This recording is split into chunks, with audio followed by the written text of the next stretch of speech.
Clobberin time!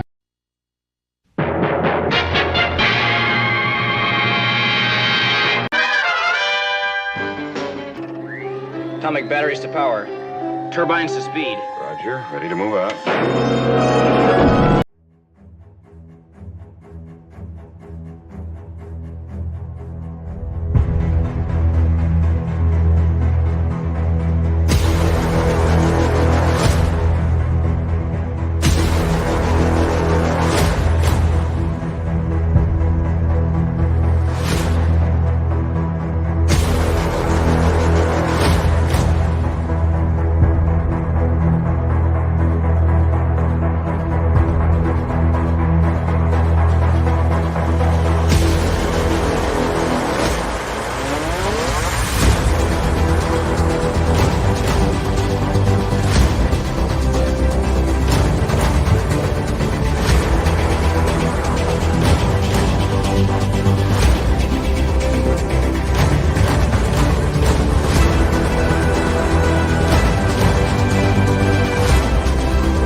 It's Clobberin time!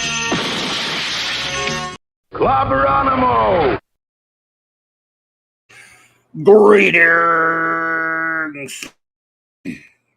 Greetings, my dear friends. Clobberers, clobberonimos, clobberettes, clobberoids, clobberooskies, clobberians, clobbologists, clobberosities. Anyone asks about it? If you're not a clobberer, do not fear. The secret is to bang the rocks together, guys. Oh, welcome to Wildcard Wednesday night. So, Doctor Who's 60th anniversary eve. Doctor Who month. My dear friends, good to see you all here. What a night. Before I get started, I want a big shout out to our good buddy Lord Doomcock for having me on with him tonight. I was really honored to be there, as I always am. He is an excellent fella. Oh, I got the wrong background. Whoops. What the bloody hell? I got the wrong background again. Let's just get rid of this background. How about that? Just make it a no background and then get the right one. It's what you got to do. It's what you got to do. It's what you got to do. Do. There you go. Oh, dear. Silly. That's because I was on the other thingy. Well, anyway, there we go. Okie dokie, my dear friends. Well, let's see what's going on. What's going on up in here tonight? I think you all know. I hope you're all doing well and getting ready to have a big old good Thanksgiving tomorrow. For those of you who are, if you're like me and you're just going to be hanging around watching football, doing nothing, not going anywhere, but hey, hope you enjoy that as well. Either way, I'm just glad to see you here with me tonight. Show notes and shout outs, and then we'll start getting moving on with our missions for this evening. What is it? Tomorrow night, of course. Tomorrow night, of course, we will have still no reviews or anything because I'm not sure if Mark's gonna be able to make it with us, but Raquel will be here, and we will have the clubhouse tomorrow night. Yes, it's Thanksgiving night. But not for her because she's from Canada. They already had their Thanksgiving, and I'm not really having a Thanksgiving this year other than being thankful for you all, and I am. So tomorrow night, it'll be Clobby's Clubhouse. We'll have a little fun. Nothing planned. Like I said, no reviews or anything, but we'll have some fun. If you happen to just need somewhere to hang out tomorrow night, I hope you will choose us, and we'll look forward to that. Then Friday, there's no Fourth World Friday on my buddy J-Man's show, but there is 32 Flavors of Nick Buzz, my good buddy in the comic shop gang there, 8:30 Central. No, I think he's actually going to make it 9 Central this week. I think he's starting a little later. But we're going to the comic shop boys and I are going to review the Sphinx saga from Marvel Comics. Fantastic Four run by Wolfman and Pollard and Byrne and others. So that'll be fun. Then, of course, there will be Saturday Night Star Trek, as always. 4 more scintillating episodes of Star Trek Voyager. And it's always a lot of fun hanging out with you great friends for that. And then, of course, there will be the great Mark D. with the C, the chief engineer, will have Sunday Night Geekery on his amazing channel. Please check his channel out and subscribe if you haven't already. 10 p.m. Eastern for that. And he'll probably have some eatery too, knowing him. And then I'm not sure if I'm going to be able to do a show Monday or Wednesday next week because I'm going to be out of town. I might try to do them on the road, or I might just have to discontinue them till the following week. I'm not so sure. But we shall see. Anyway, it's great to see you all here tonight. I hope you are all doing well. Let me do some shout outs. Then we'll get started with the business at hand. After I drink water. I'm going to need water. Lots of water. The great Eric K., the Bronze Wrencher. I don't know whether they're here or not. I don't know. I'm just going to shout all up the wrenches and then all of you in the chat. Great Bronze Wrencher, of course. The Vindicated Wrench of the Great White North. Chris Persia, buddy. Thanks for all you do, man. D-Bud Martin, the Wrench of Iron. Lord Thoth, the God of the Wrenches. Shout out to the wonderful Lady Thoth.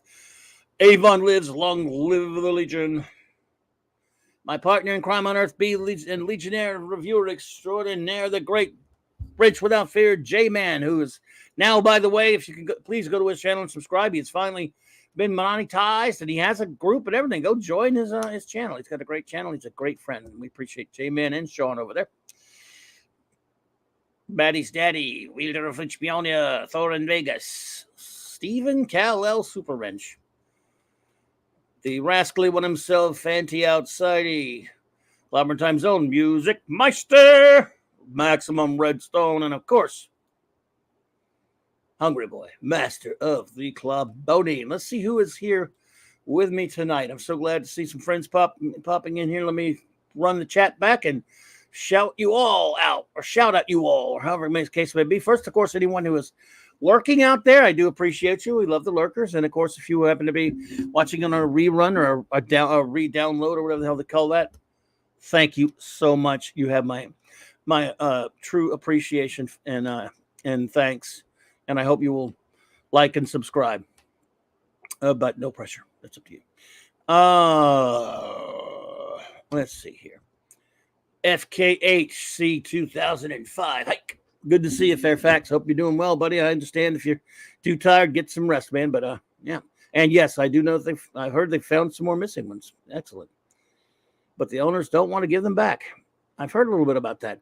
Gwagnar, what's up, brother? Could not be arranged for further comment. What's up, sir? Scotty R37 in there. Yes, you can count War Games. It's a 10-part story. I'll explain all that later. But yes, you count it. Lemon Pie.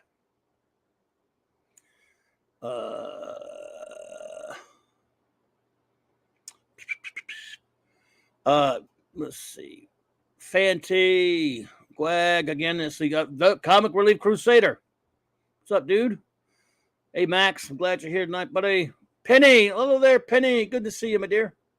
Alejandro Flores Ibarra. Good to see you, Alejandro. I know you're a big Doctor Who fan. All right. Brogu from my old hometown. Hello, Brogu. Hope you're doing well, sir.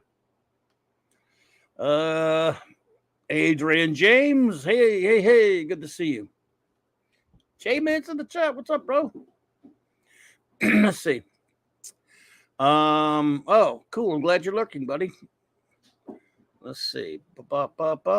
Joe Dog. Hey. What's up? That's everyone so far, of course. It goes without saying that as anyone who trickles in will be shouted out accordingly. Because that's how we roll up in you. Yeah. So, what's going on tonight? I'll tell you. What did I put? Oh, there we go. Yeah. Yes. Wait, I'm going to count down my top 25. I'll say a few things first. Of course, there's just a favorites list. These lists can be, I guess, I hate to use a.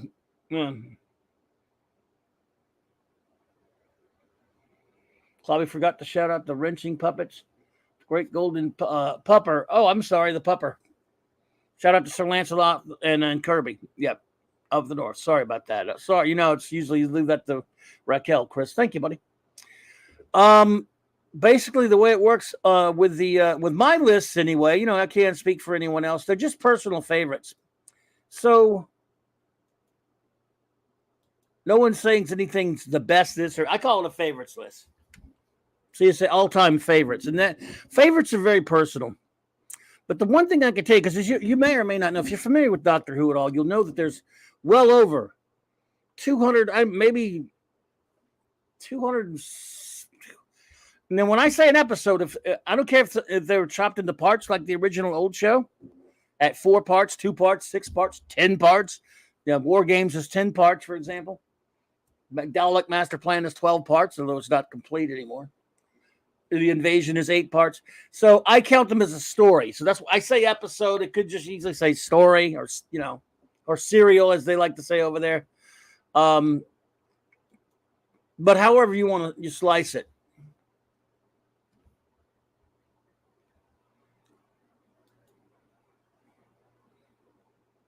They're over, oh God, I don't know. Way up into the 200s. I didn't count it.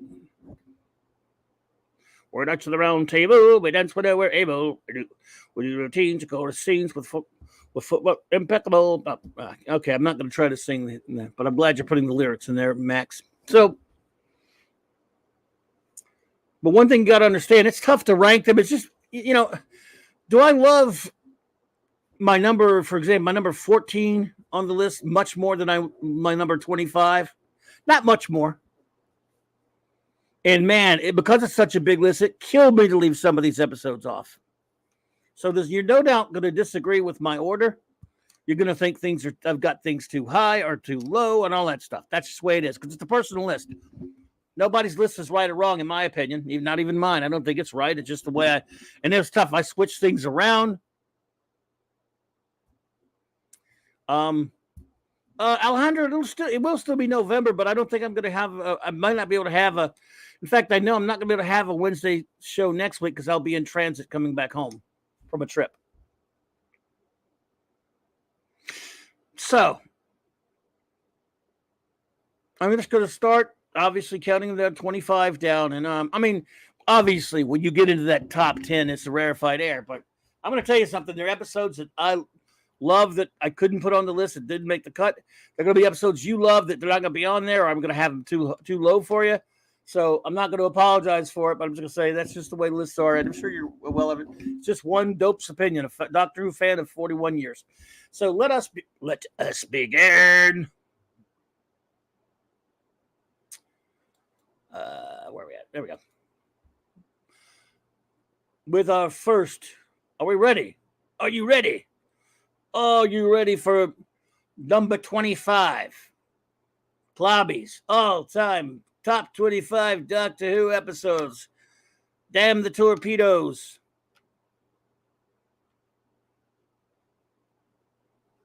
And may God have mercy on my heathen soul, because I'm going to pick some. Oh, well, we'll see. We'll let the chips fall where they may. All right. And by the way, another thing, I've combined the 26 years called Classic Doctor Who. See, I love those episodes, Jamin. Those are great ones.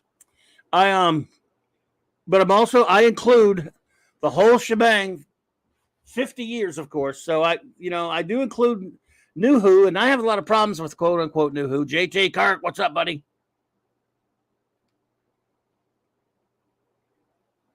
So here we go. What are we going to do next Wednesday? I don't know. Maybe I can try to be on the air from the road for a while there, Gwag. Anyway, here we go with number 25. Starting out, a countdown of old-time favorite episodes of Doctor Who. Number 25 is, in fact, The Invasion. All right. Crap. 10 parts. Written by Derek Sherwin and Kit Pedler. 1968. Season 6, episode 46. 8 segments, 8 parts. I love this episode. I mean, I love this story. And I remember I first got the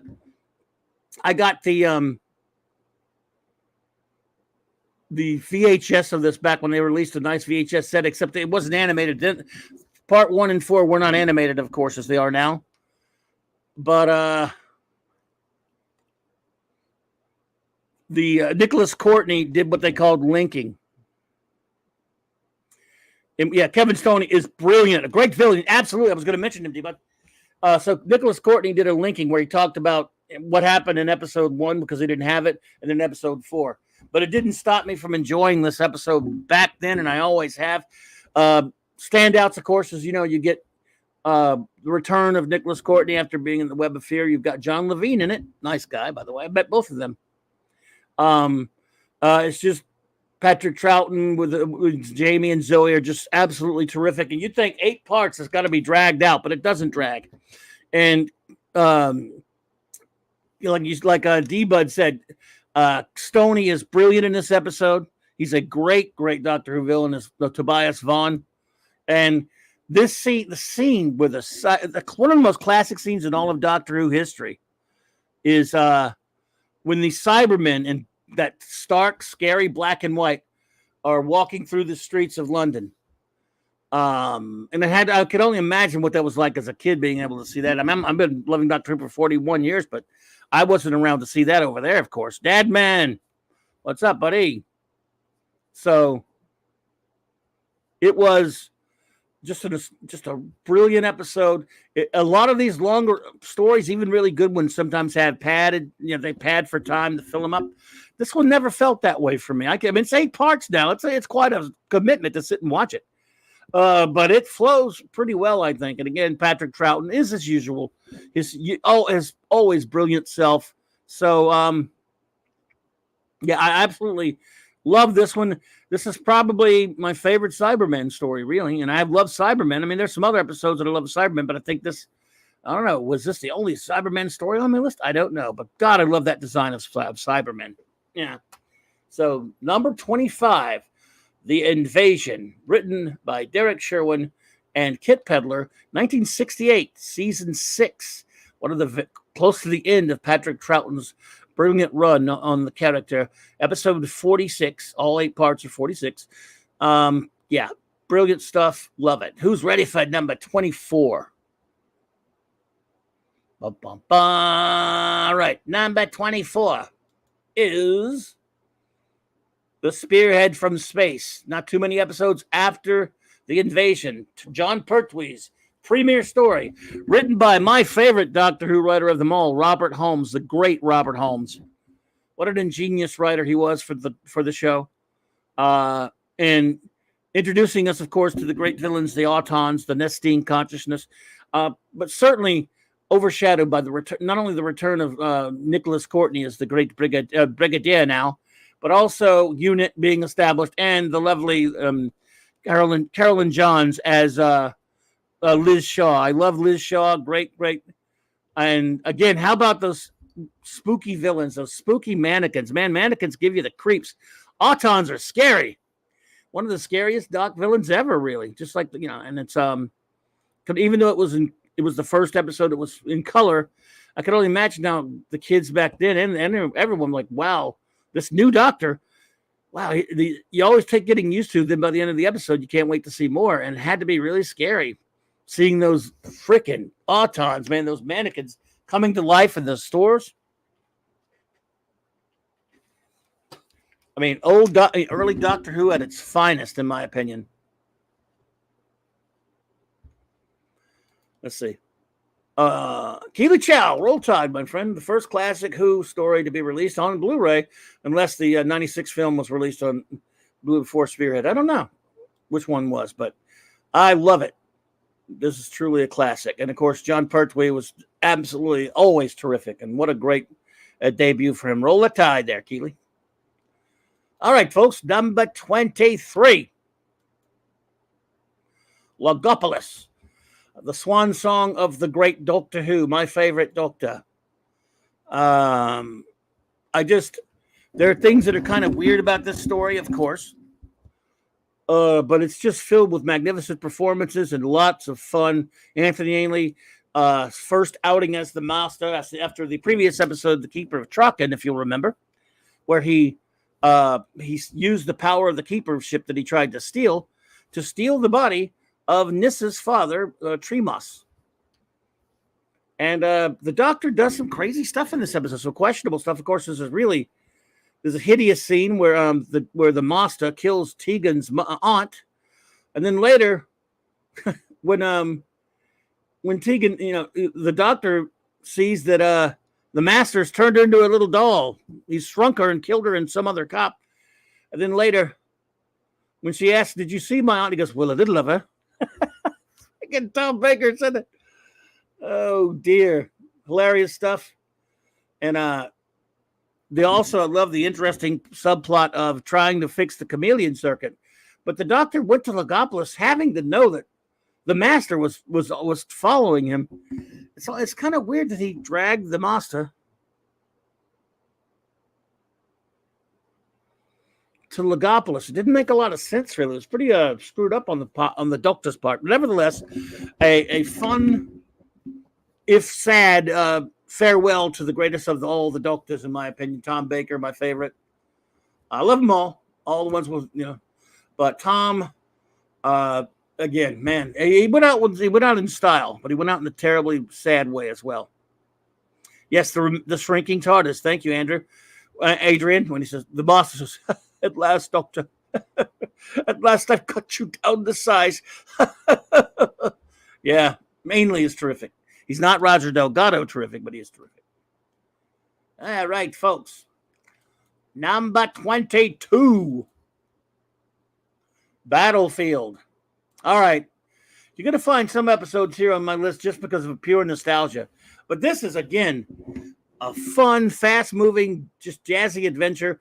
To see the Brigadier return again, I admit it. There may be better episodes, but I'm a big fan of the McCoy and Ace dynamic. I love McCoy and Ace, but also I love this episode because it's got a great concept.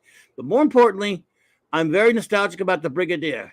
And it's just, I love him. And the great Nicholas Courtney with another terrific performance. All the cool ideas about the parallel universe Camelot, which they should have addressed later on the show and did not, because the Doctor's Merlin, but he says sometime in his future. But what a fun, fast-moving episode this is. Yeah, and the Brigadier, of course, is a great hero. So, not a whole lot to say about this. It's just great. I mean, it's very, it had that, of course, crazy, hyperactive late 80s soundtrack to it that some don't like, I admit. I mean, I guess. But I do love it. So, and I love this episode. And I watch it like a zillion times. All these episodes that I'm talking about tonight, I didn't go back and rewatch any of them recently because I've seen them so many times. It's easy to talk about them. The brig finally got an alien to kill, an alien with a gun. His trusted Webby revolver. Yes, Webby revolver. 5 rounds rapid. I love that scene though when he was gonna, he kept the Doctor from risking his life. Then he goes in with the silver bullet and kills the beast. He goes, "Can't this world do any better than you as its champion?" And the Brigadier said, "Probably.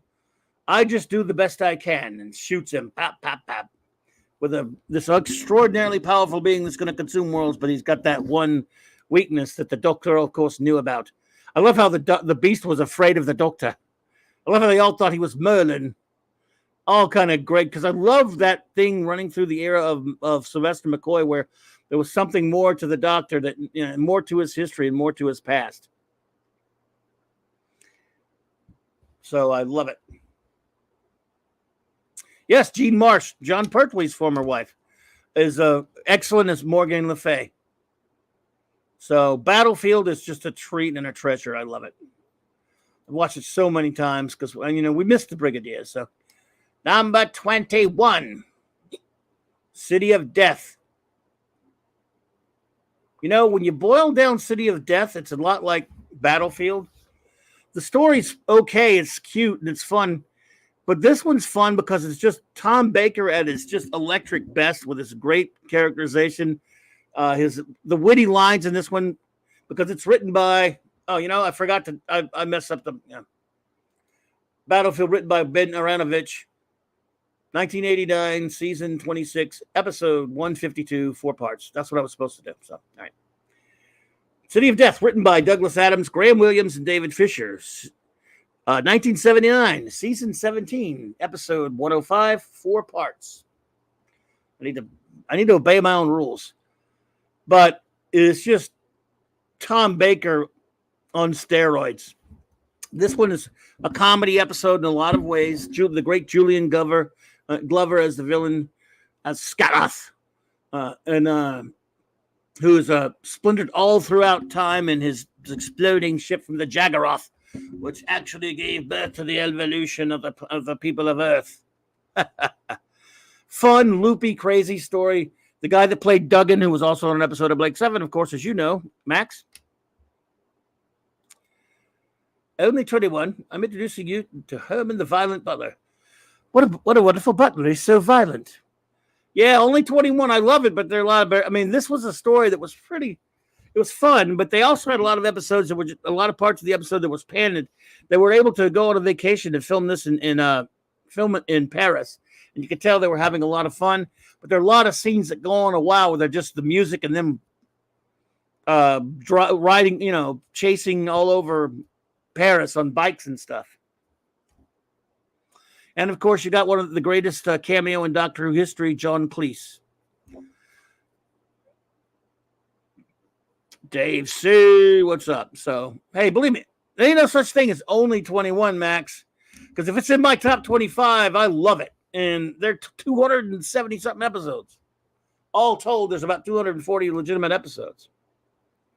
So, man, yeah, cut me some slack, Jack. All right.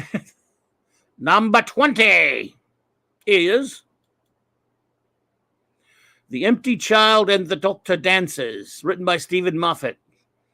2005, season 27. Yes, I'm calling them seasons. Episode 164. And A and B. 164A and 164B. 2 parts. Brian Hepburn, what's up? Are you my mummy? Are you my mummy? One of the things, Russell T Davies is a piece of crap, and I hate him and all the stuff he's done. It's rotten. But back then, when he let Stephen Moffat write, who was also a jackass but could write, this was one of the best episodes. This is truly great stuff because the very first episode is scary. Wow, the little kid running around, are you my mummy? That's such a great, creepy setup to the story. And on the other hand, you get the fun of the first meeting with Captain Jack. Yeah, Alejandro, yeah. To me, that's still the show. Yeah, exactly. Joe Doug asked my favorite Doctor Who villains. Probably, obviously, after the Master, I'm a little bit more... I don't know, kind of the Cybermen, but I do love the Daleks, of course. I love the Autons. They didn't use them much. It's good. Other than that, I don't really have any top favorites. I do.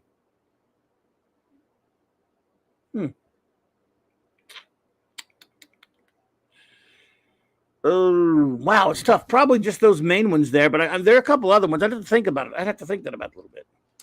But, John Barrowman is absolutely magnificent in his debut.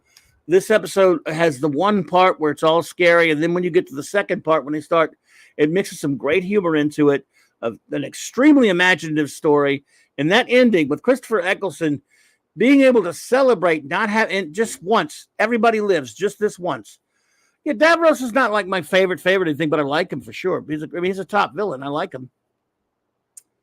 But the Master, of course, is my favorite, especially Roger Delgado. But I'm going to say that this second part, Dr. Dances, when the performance by Christopher Eccleston, when he's so overjoyed that for once he solves everything, and just this once, everybody lives, just this once. He was so thrilled that he finally got something, because usually people drop dead around the Doctor. He gets people killed all the time. When it's not his fault all the time. He sometimes takes responsibility for it. Oh, I do love the Silurians and the Sea Devils, but they weren't really well used that much, except for the Silurians episode, then the Sea Devils. Ice Warriors are good. They didn't use them much, though.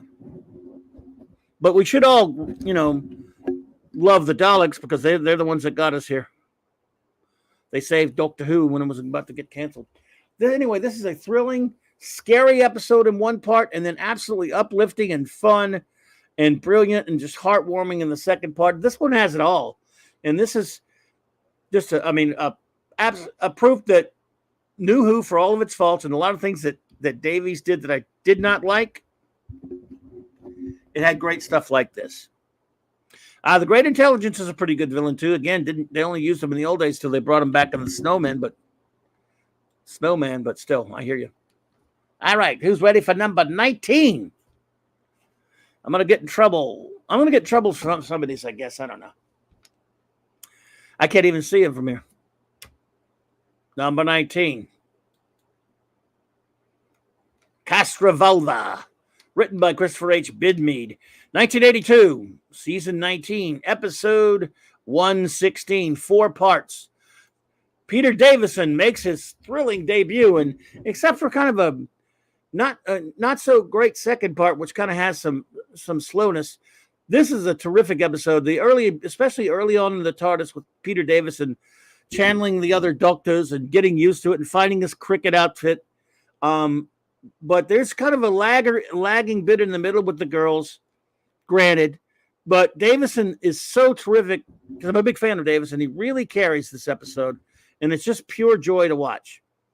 Castrovalva is one I've watched so many times, and I just love some of the scenes in there. When he looks into when he's walking through the corridor with Adric, or the projection of Adric, and says, "Tell me, boy, what would you do if you were me?" Well, perhaps I should ask, what would I do if I were me? He channeled hard down and goes, "Jamie, you go back. What I say, run. That was, and then not far now, Brigadier, if the Ice Warriors don't get there first." Channeling the previous Doctors was a lot of fun. He said, "That's the trouble with regeneration. You never quite know what you're going to get." Boy, is that for sure. The Master, a terrific turn again by Anthony Ainley. Imaginative and a great episode, and a tumultuous one for the Doctor's first adventure in his new form. But I love it. Again, even, and of course there's minimum of Adric in it, and that was always for the best, right? During the Davison's first season. So love that one. Now, who's ready for number 18? Let the talons of Wing Chang shred your flesh. Written by the great Robert Holmes.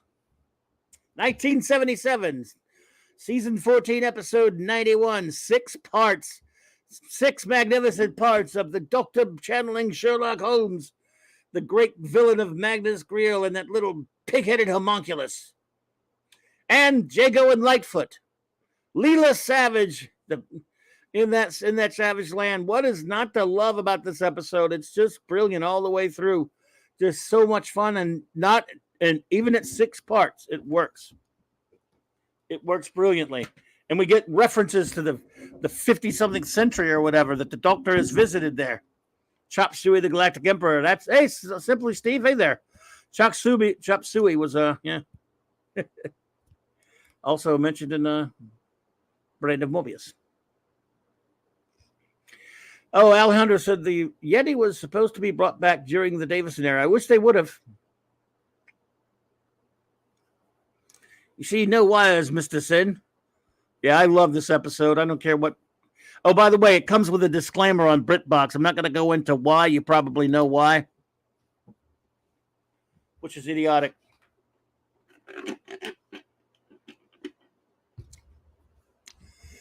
And you got to love Jago and Lightfoot.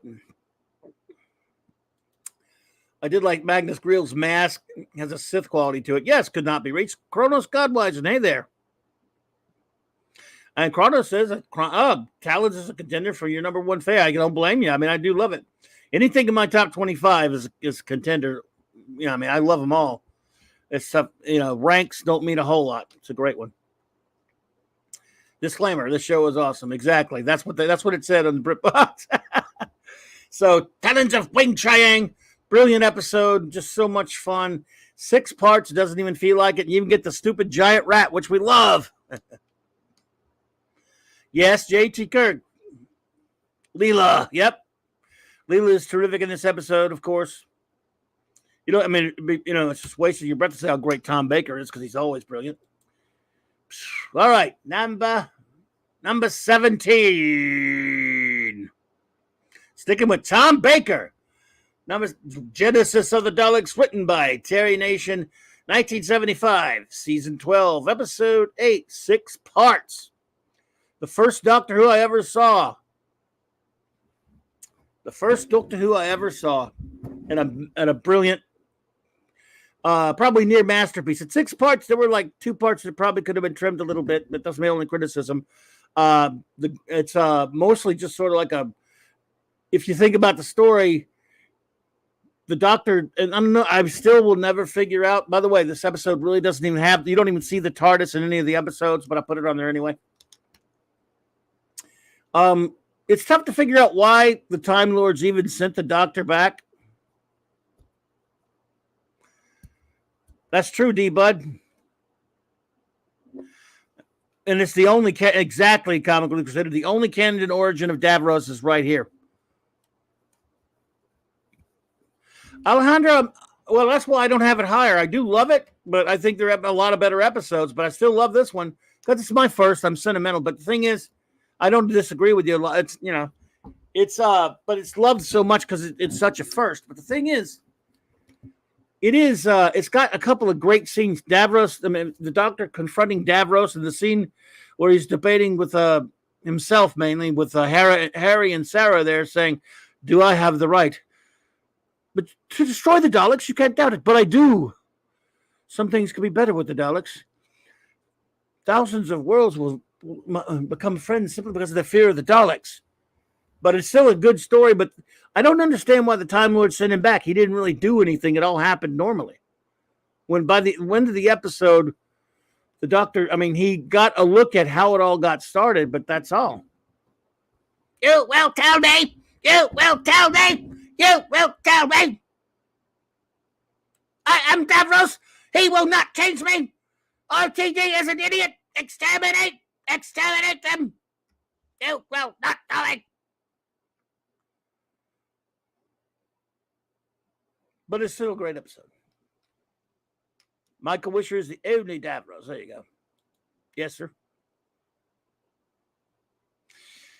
Number 16. Father's Day, written by Paul Cornell, 2005, season 27, episode 163. It's a one-parter, of course. I'm sorry. This one just kills me, I guess, because I'm a father. I think this is a genius, brilliant, and heart-wrenching story. It just gets you right here. There's not a whole lot to say about it other than it's just the kind of thing that it is very. I may have been a bit drab to you, Comic Relief Sailor, but it caught me big. Yeah, just you, I guess. I don't know. Maybe others too, but this one really spoke to my soul at my core. And every time I watched it, it's super effective drama to me. And I don't have much to say about it because it just kind of chokes me up a little bit. It's just really gets to me. And I think it's a brilliant idea, but I don't have to go too far into it because it's kind of an upsetting, disturbing episode. And perfectly titled. So let's see here. Number 15. Blink. Written by Stephen Moffat. 2007. Season 29. Episode 186. One pot. Of course. No, I don't know, but there's no winning, dude. That's cool. I hear you. Look, every episode's affecting each other differently. Some would say, for example, that I have this one too low, but I don't think so. Blink is great. Blink, I mean, look, if you're this high on my list, I mean, I love it. But this is of course, they abuse the angels later, but this was a very off the wall, unexpected, offbeat type of episode that's perfect for the once in a while type thing. You wouldn't want every Doctor Who episode to be like this. I wouldn't. But the cleverness of it, in my opinion, cannot be denied. And the spookiness, it's freaky. It's really, really, it's heart-wrenching. And yeah, I think Moffat should have left them alone after this one. But they are undeniably scary, very scary villains, Kronos, no question about it. And yeah, not so much a Doctor Who story, but really, of course, he did save the day. And yeah, it's brilliant. And this is one of those episodes you could show a newbie, and they would at least, it might get them interested in New Who. They'll never get it. It's tougher to get people interested in the real deal or whatever. But anyway, that's number 15 for you. Number 14. The Silver Nemesis, the 25th anniversary. Written by Kevin Clark. 1988. Season 25. Episode 150. And 3 parts. This might be my favorite Cyberman story. This was around that time where they were starting to add this great mystery to the Sylvester McCoy 7th Doctor, that he was a little bit more than just a Time Lord. And the whole stuff, all the stuff with Lady Penfort and the Nemesis statue, and who is the Doctor, and when she's threatening to tell the Doctor secrets to the Time Lord, I'll tell, because she knows who he is. And I love, they did this a lot with the McCoy Doctor. They tried to add this mystery to him that we'd never seen with any Doctor before this. And they had people. There have been a couple of times where we see a character we've never met before, but they knew the Doctor from somewhere, like Lady Penfort. Wagner says, I love Sylvester McCoy and the Cybermen, but this story just doesn't work for me. So I hear that, Wag. I love it. I mean, I absolutely adore it and watch it all the time. To me, it's brilliant. Like I say, it's might be my favorite Cyberman story. I think it is. Certainly up there with Invasion for me. Or actually, I like it better a little bit. It's incredibly entertaining. They used real bullets in the gunfight. Wow. What I loved the most, I mean, one of my favorite bits, because I love Ace. I'm a big Ace fan. I love it when she's running around with her slingshot, killing Cybermen with shooting gold into their chest plates. That was great. When she was keeping the Cybermen busy, that was badass. So, a thoroughly entertaining, wonderful. I mean, again, the 24th season had things to be desired, but the 25th season, celebrating as it does, it celebrates quite nicely the 25th anniversary with this one and another episode that we'll talk about later. But yes, the 25th anniversary season was special. So that's Silver Nemesis, one of my favorites. I've watched all of these I've watched over and over again, really. Number 13. The Three Doctors. Another anniversary show. Got a lot of anniversary ones on here, I guess. I love it. This is just too much fun. Again, an episode made for pure fun. I mean, I love the character of Omega, don't get me wrong. But the clashing of the three docs, especially, obviously, we didn't get William Hartnell. He was too sick to be in it too much. But the clashing for this 10th anniversary special, by the way, written by Bob Barker and Dave Martin, for 1972, season 10, episode 65, 4 parts, is just brilliant. And I love Pertwee and Troughton are just so terrific together. They're absolutely magnificent. The two that they get, their scenes together are gold. Yeah, Hartnell could not do much at the time. Corporal Palmer wearing Krellman or something out there. Yep. But Troughton still had it, of course. So I've watched this so many times and it never gets old just to see. I don't know. I just love this era. I love the Earthbound era. I really do. Love everything about it. The unit and all that kind of stuff. And it was a cool story. Of course, we get to see the Time Lords again. Still the Time Lords. We don't have a name for them because they don't call it the planet Gallifrey until the Time Warrior.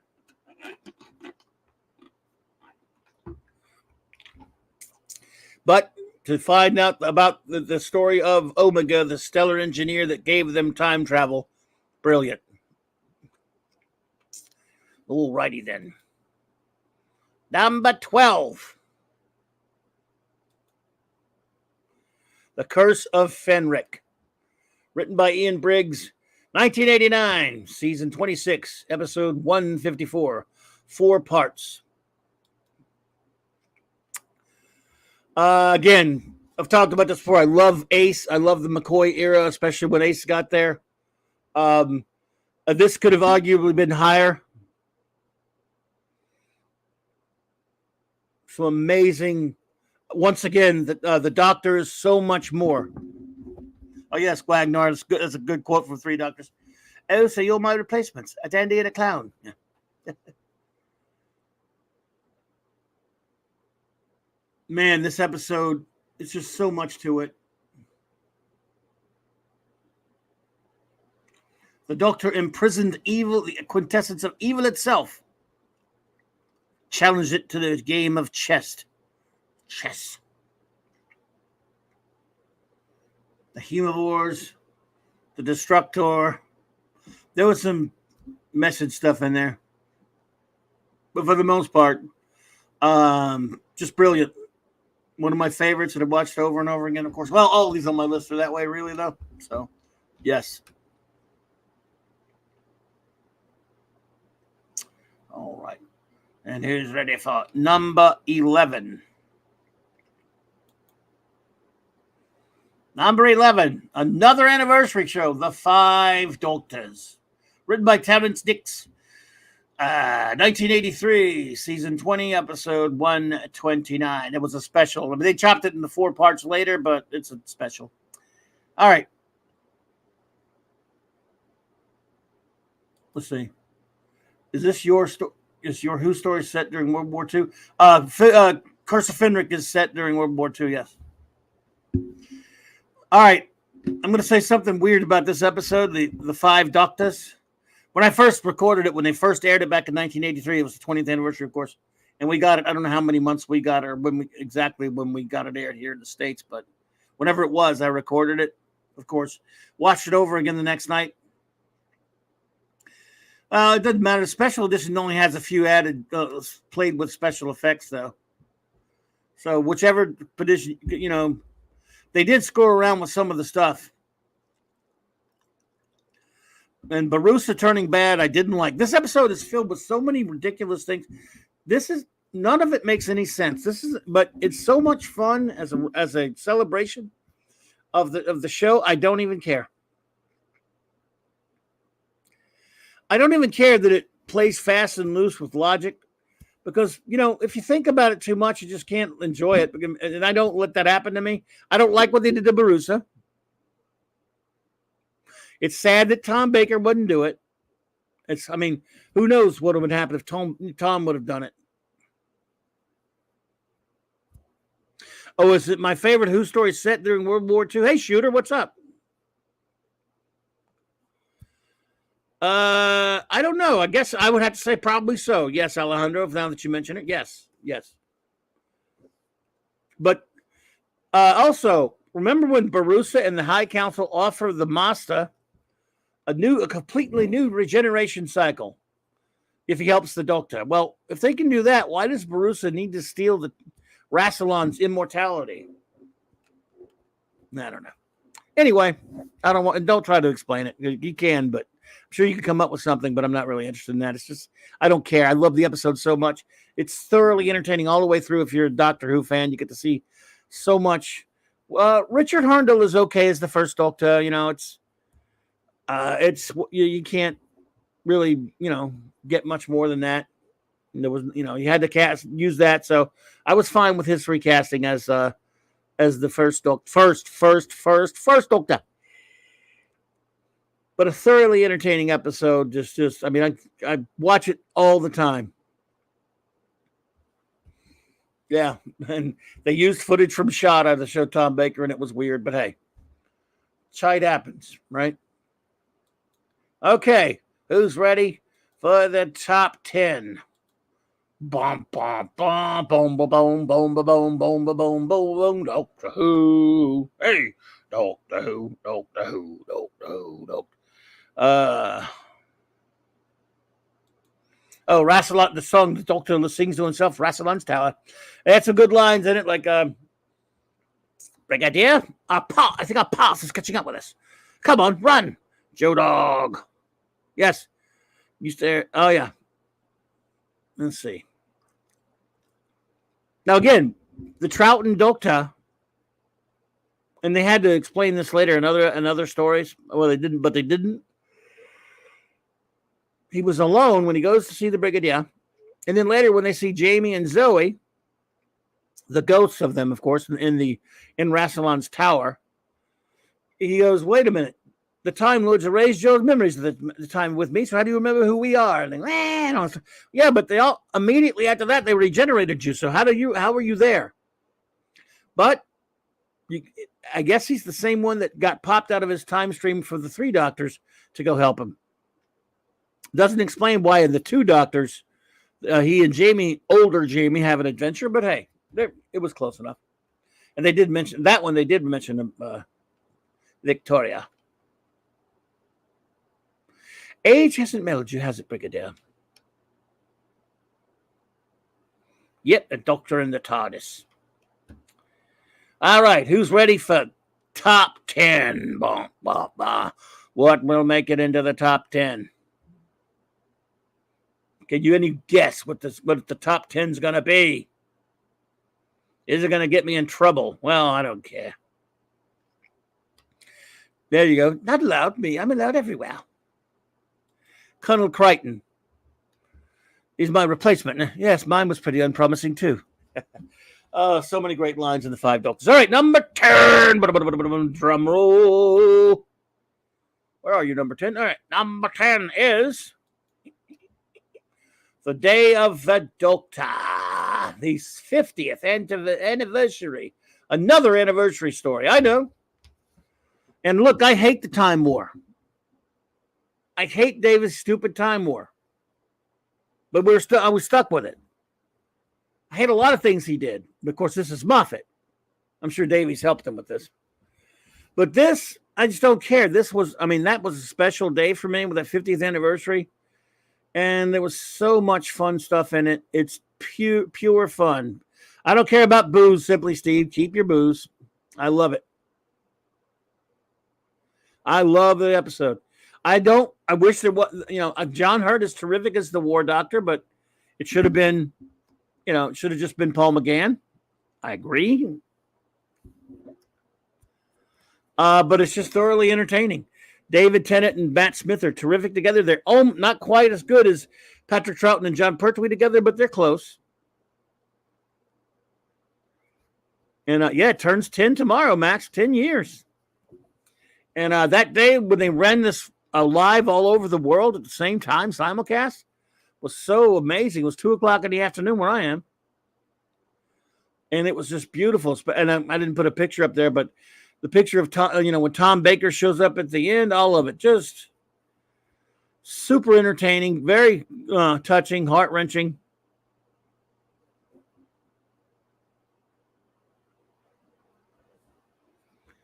A piece of the action sitting in it forever. There you go, JT. They are in a different, one of those is in a different top 10 I have. But I just, again, written by Stephen Moffat, but Moffat could write still. 2013, season 42, episode 240. A sheer delight that I just thoroughly enjoy every time I watch it. With a lot of great humor in it, and a wonderful celebration of the history of the show. Tom and Colin, yeah, absolutely. Tom and Colin Bacon. Hey, CC Karaoke, what's up, buddy? Good to see you, man. Welcome. So that's my number 10. I knew it would be controversial, but I'll just have to live with it. I really enjoyed it, and yeah, again, that's yet another anniversary episode on my list. Number 9 is Terror of the Autons. Could arguably make it higher. Man, what the beginning of John Pertwee's second season, and it is a barn burner. What? Oh my God, do I love this episode? Roger Delgado is the master. He was never surpassed. I'm usually referred to as the master. And that music, whatever. Yep, okay, I can't do it. Beginning of my lovely beloved Joe Grant, return of the Nestine consciousness and the Autons.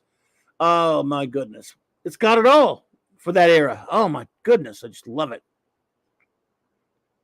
Written by the greatest Doctor Who writer of them all, of course, once again, Robert Holmes, 1971, season 8, episode 55, 4 parts, and it moves fast too.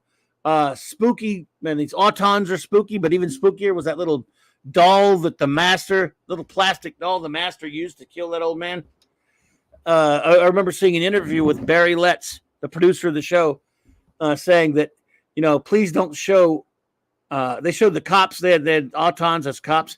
And then he said, please don't, a friend of his was complaining that his little boy wouldn't take his teddy bear to bed because he saw that little disgusting little monster doll running around by itself, killing that man. That's true, Alejandro. The season where the master's the villain in every story that year. That is right. After I get done with my whole list, I'm going to talk about. I'm going to give you a rundown of how many other episodes that killed me to leave out of the top 25. But yeah, the evil Oompa Loompa. That's a freaky little bugger, man. That thing that gives you the willies, man.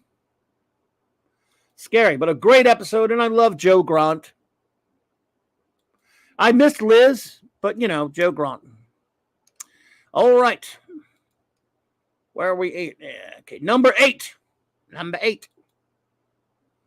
School Reunion. Another one that can be arguably higher.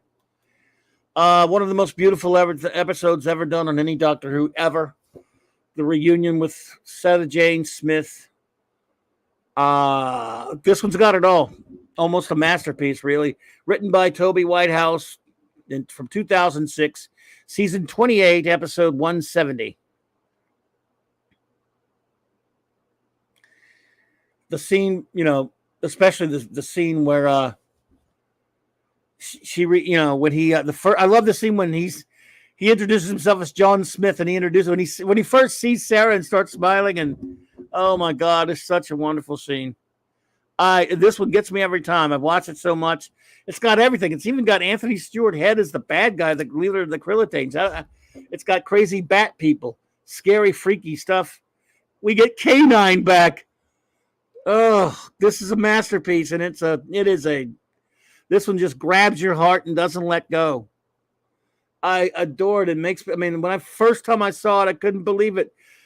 Sarah Jane's back, and man, the scene when he first sees her, she doesn't yet know who he is. He goes, "Oh, good for you, Sarah Jane Smith." That scene, Tennant just nails it. He's always terrific, and man, and so is Liz Sladen. I love her so much. So much. This is, again, if you love Doctor Who like I have for 41 years, this one just, it just makes your heart sing. It does for me anyway. Now it rips my heart out because we lost Elizabeth Sladen a good while back in 2011, sadly. And I used to enjoy the Sarah Jane Adventures. This show kind of was the springboard for that. And I love the scene when he first sees, he goes, K9! He's so happy to see K9. Affirmative, Master. You can rebuild me now. Make me better than I was. Better, stronger, faster. I'm done with the mistress. Zachariah, what's up, buddy? K9 shall do the rest of this review. School reunion is quite good. The master made me back to what I was. Good night, Penny. Have a wonderful Thanksgiving tomorrow, my dear. It's lovely to see you here. Thank you so much for hanging out with us always. And I hope you and yours have a fantastic Thanksgiving. Yeah, we lost her. Yes, true. We lost her in the Brig only months apart. The Brig made his final appearance on the Sarah Jane show, as I'm sure you know. So this is just a magnificent and a beautiful, wonderful episode that I can't get enough of. And of course, again, you can't discount the greatness of Anthony Stewart Head as a villain either. Forget the shooty dog thing. Yeah. Greatness, total greatness. All right, and that's only number 8. How do you compete with that? Number 7. Back to the 25th anniversary, Remembrance of the Daleks, written by Ben Aronovich, 1988, season 25, episode 148, 4 magnificent parts, one of the fastest moving stories ever. This episode is so much fun, action-packed. The Daleks fighting the Daleks back in 1963. There's even a scene that, well, I'm not, the scene where Ace hears the TV says, and now for the new science fiction program, Doctor. And then, Davros once again returns. You get it's got everything. And the Doctor at his mysterious best, an incredible soundtrack. This might be it's probably my favorite Dalek story. I know there are plenty of older ones that may be better to some. This one's just so entertaining. Ace, with her energized aluminum bat charged by the Hand of Omega, beating the crap out of that white Dalek. Greatness. Love it. I liked the Colonel, where the Doctor accidentally called him, listen, Brigadier, by accident. Unlimited rice pudding, etc., etc. Exactly, Max. Ashes to ashes, dust to dust.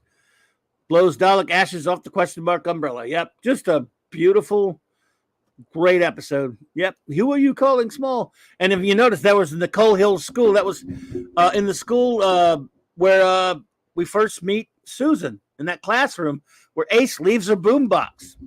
That's right, Group Captain Chucky Gilmore. Max, I've watched this episode so much, I guess you have too. 5, 6, 7, 8. It's the Doctor at the gate. Or the scene with when he goes to collect the Hand of Omega, he says, "Yeah, Governor, the Doctor's here, but I thought you said he was an old geezer with white hair." And you had the blind priest, of course. Says, "I say your voice has changed, hasn't it, Doctor?" He says, "Yes, several times." Wonderful, highly entertaining, just episode that I never get tired of watching. It even has the great Michael Sheard in it, who has been on countless Doctor Who episodes, and Blake 7, and Empire Strikes Back, and Indiana Jones and Last Crusade. It even has George Sewell in it, Alec from UFO, Jerry Anderson's UFO. Wow. A lot of great guest appearances. And just a magnificent celebration of the 25th anniversary.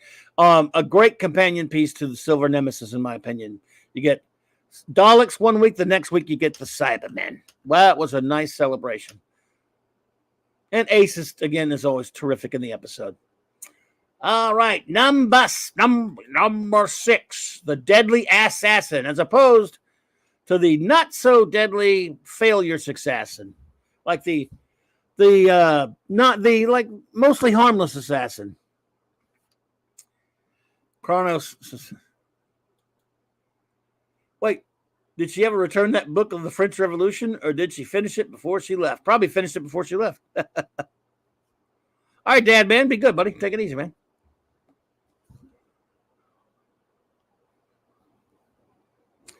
Michael Sheard was actually Der Fuhrer in The Last Crusade. But you knew that because you said Austrian painter. I'm just making sure everyone knew that. But you're right. It's probably not good to say that on Alejandro. And he was also Admiral Ozzel in The Empire Strikes Back. Admiral Ozzel came out at light speed, too close to the planet. He felt suffice to be the best. He's as clumsy as he is stupid. Lord Vader, the fleet has moved out of light speed and is preparing to.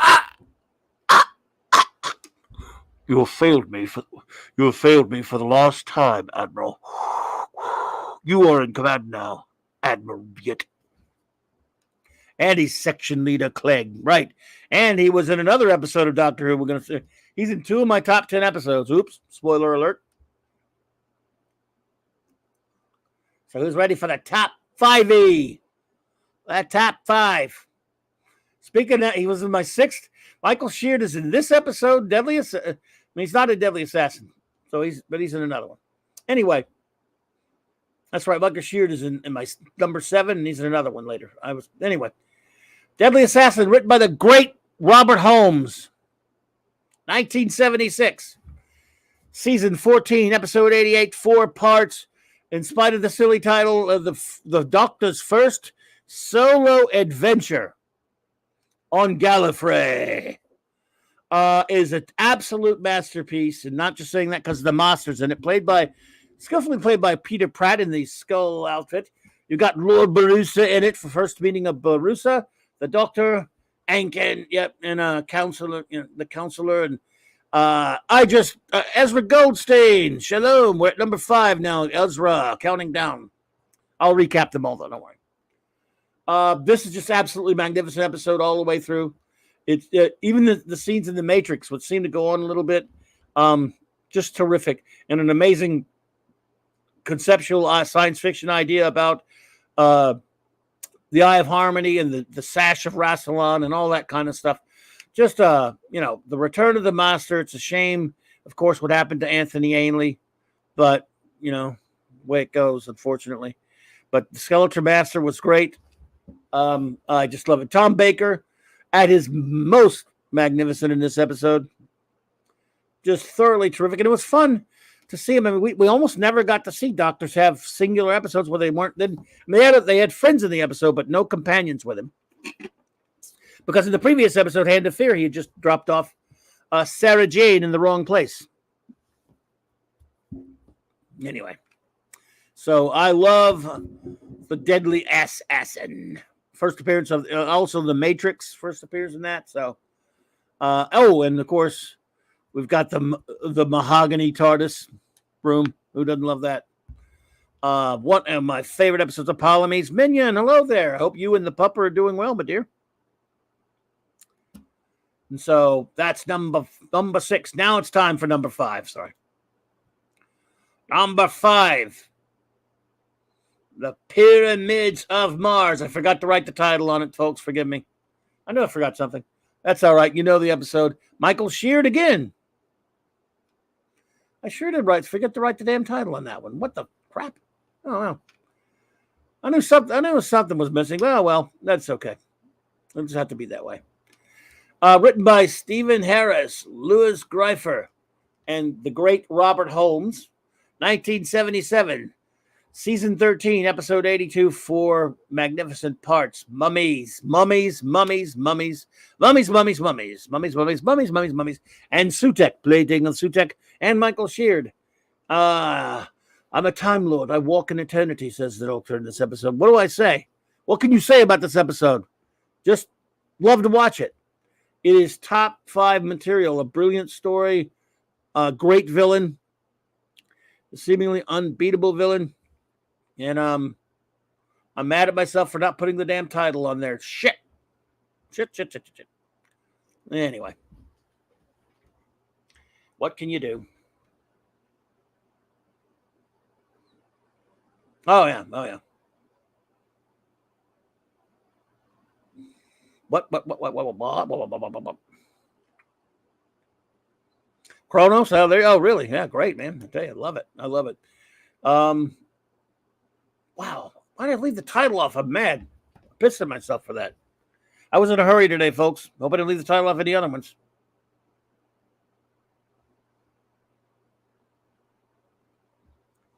You can see the title? Oh, you can't see the titles of the eps anyway? Weird. Wow. Well, you certainly can't see it on that one. Because it's not on there. Shit. Boy, I'm pissed off about that. Man, oh man. But thank you. So I love this story. I'm going to move on from it because I left the title off and I'm mad at myself. God. All right. Number 4. At least I got the title on that one. Staying in Tom Baker, buddies. The Pirate Planet, written by the great Douglas Adams. 1978, season 16, episode 99. 4 parts of absolute hilarious, ingenious brilliance. What a great episode. There's a black line that obscures the title. Can you see the title of this one? I'm looking at the YouTube line. And I can see it.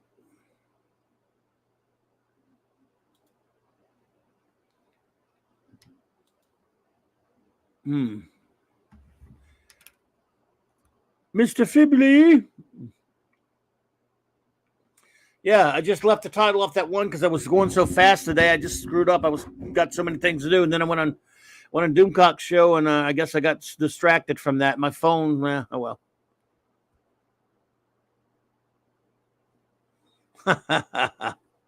They're censoring Doctor Who titles that aren't woke enough. I got you. I love Pirate Planet. It's insane. It's crazy. But I thought it's also a brilliant plot. And the character of the captain, of course. The Mintiads. Oh, Mary Tam Romana. She's just beautiful. Love her. Yep, exactly. Mary Tam Yummy. MF for the chat from Mr. Fibuli. One of the great scenery-chewing villains. And then he turned out to be a lot more. You're right, Kronos. He turned out to be a lot more than that. And you get K9 fighting a robot parrot. Hey. Can you get better than that? Moons of madness, Mr. Fibuli. Doctor, I'll destroy you, Doctor. I'll bleach your bones. Yeah. Great stuff. And again, as usual, Tom Baker is off the hook brilliant. Could that be reached? No, Colin Baker's not in this one. He is in the episode Arc of Infinity for Peter Davison's, but yeah, not this one. So I love this story. It's hilarious. It's got everything. And again, it's an amazing, actually, a pretty amazing concept. All, of course, in the parts. This is the second part of the Key to Time saga. We should mention that. Taking place after the Ribos operation. So, anyway, moons of madness indeed. So, there you go. Number 3, folks. Who's ready for number 3? Modern Undead. This might be the episode of Doctor Who I've watched more than any of them. If not, it could be. The return of the Brigadier. Davison at his very best. I don't like Turlough that much. It was the beginning of the Black Guardian saga in that season. Written by Peter Grimwade, 1983, season 20, episode 125, 4 parts. The 2 Brigadiers. I thought it was a brilliant concept. I love it. Yes, he plays the guard in Arc of Infinity. Could not be reached. Yes. But I just thought this was a terrific story. Getting to meet 2 Brigadiers. You get 2 Brigadiers for the price of 1. Yeah. And they sort out the time differential. Modern, played by an actor that I've seen in a few things before, including the last episode of Blake 7. What's that guy's name? Max probably knows the guy's name. Number 3. I have not a number. I am a reasonably priced man, says Minimus, who's here. But I've watched this one so many times. It's truly, Nicholas Courtney's terrific. There was 6 years difference between the 2 Brigadiers. He shaved his mustache off just for that. Every other time he's got the mustache, but he needed it to be off for that one. And of course, I guess he wasn't married to Doris yet. That was a little bit later. There's a great scene. Of course, the Brigadier, who doesn't remember the Doctor anymore, is coaxed to remembering. And we got a nice little scene looking back at different things that happened in his career with the Doctor. Just phenomenal stuff. Beautiful. I loved it. I mean, I've watched it so many times.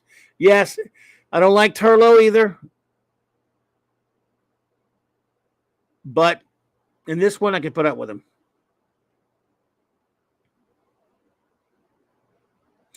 Wow, Alejandro, that's a good bit there. Let's see. This was originally meant to be the return of the Ian Chesterton from the Hartnell era, but William Hartnell was not available. Oh, wow. Cool. I'll agree with Minimus there. Mark Strickson was good in this episode. I mean, he was fine. And just Squirlow was just not to be trusted. I actually didn't hate Squirlow as much. He's not as bad as Adric, but he was, after a while, in some of the episodes, he did some crazy stuff. I don't know. David Collins, thank you, Max. Yes, that's right. He was in Robots of Death. Excellent. Great episode. Yeah. So that's my, of course, number 3 episode of Doctor Who. And it is terrific. Just love it. Now, who's ready for number 2? Doc Fortune. Comics Rule Consider hated him even more than Adric, did you? Wow. That's it's fair. It's hard to blame you. Good to see you, Doc. What's up, Doc? Number 2. The 11th Hour. Again, I don't like much of the Moffat eras, but I think this is an episode that almost transcends normal Doctor Who and the wonderful fairy tale quality of this episode. Written by Stephen Moffat from 2010, season 32, episode 203. Matt Smith, I went in very skeptical about him. He looked too young.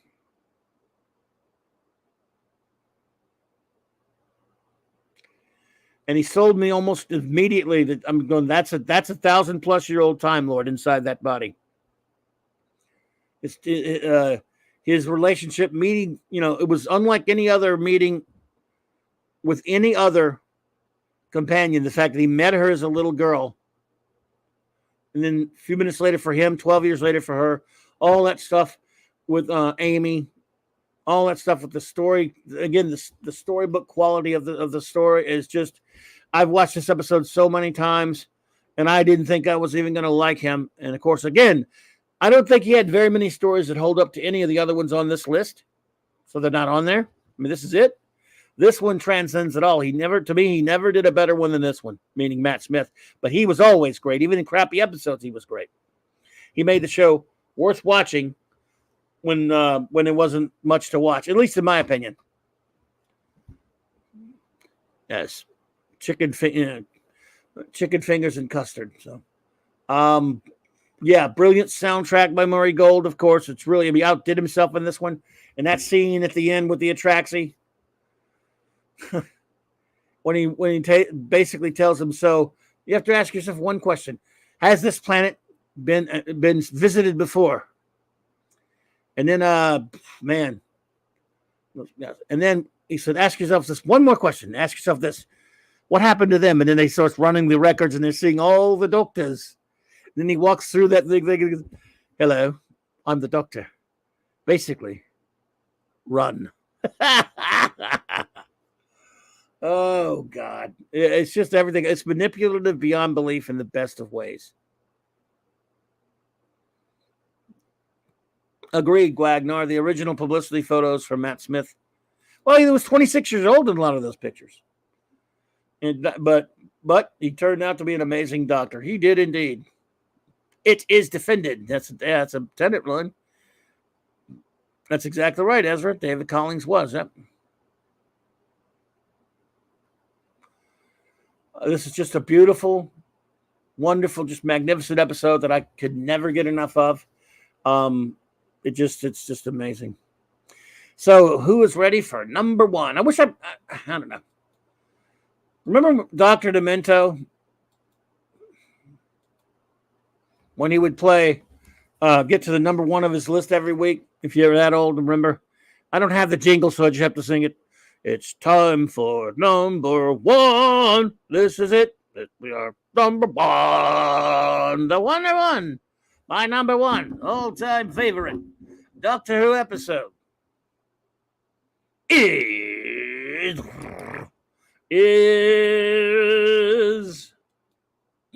surpriser, The Caves of Androzani.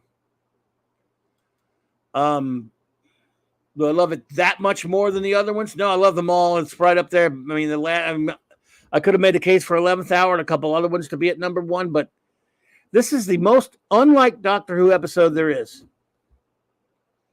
But it's a brilliant piece of drama, and I should hate it.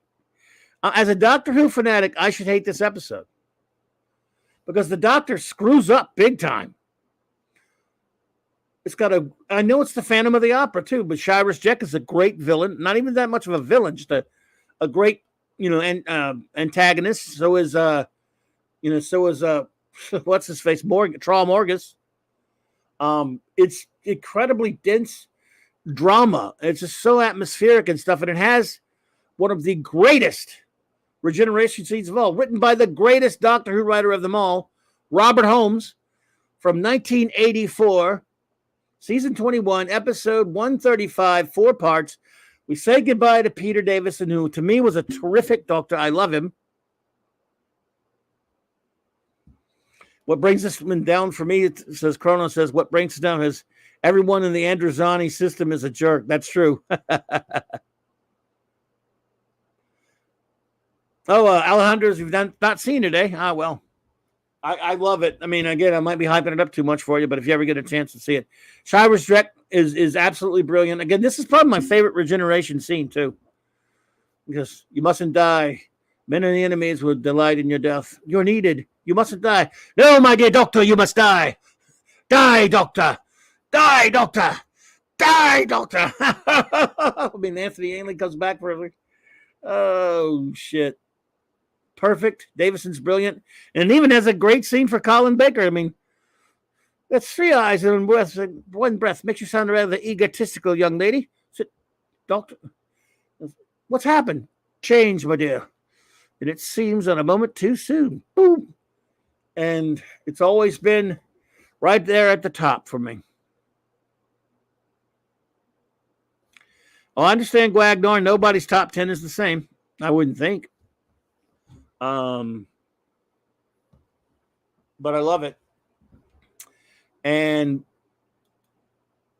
before I go, back and recap all of these episodes, I'm gonna read a list that's not in any kind of order of episodes that I loved, that it killed me to leave them off of there, and many of which could have easily been interchanged with this one. No particular order. Because I could have ranked them, but I just decided, you know what? Ranking them it's tough enough for doing it 25. So these are some great. I'm gonna read them off a bunch of episodes that I love. The Demons, Planet of the Spiders, Inferno, The Face of Evil, The Brain of Morbius, The Ark in Space, The Time Warrior, The Invasion of Time, The Tomb of the Cybermen, Robot, Rose, Dalek, Planet of Evil. They're not in any kind of order. I just threw them on. I was writing them. Earthshock, The Ultimate Foe, The Mark of the Ronnie. Sorry, one got left. Let's see. The Carnival of Monsters, The Sontaran Experiment, The Hand of Fear, The Robots of Death, The Sunmakers, Shada, which they did manage to not really complete it, but they did add a lot back to it. The Keeper of Traken, Planet of Fire. A lot of people hate the Twin Dilemma. I kind of liked it because I just like it for the Colin Baker performance stuff. Mostly, that's all I really. It's good, but it's stupid though. The Two Doctors, Dragonfire, Survival, another unpopular one there. New Earth, Smith and Jones, Gridlock. Human Nature / Family of Blood. The Runaway Bride. The Christmas Invasion. The Next Doctor. Partners in Crime. Silence of the Library, Forest of the Dead. A Christmas Carol. The Snowmen. The Stolen Earth and Journey's End. Planet of the Dead. Vincent and the Doctor. The Doctor, the Window, and the Wardrobe. No, there's only some good, and that's not really good. Asylum of the Daleks. The Name of the Doctor. The Parting of the Ways. Well, Bad Wolf and the Parting of the Ways, I should say, would be one. All those fine episodes in different orders and stuff.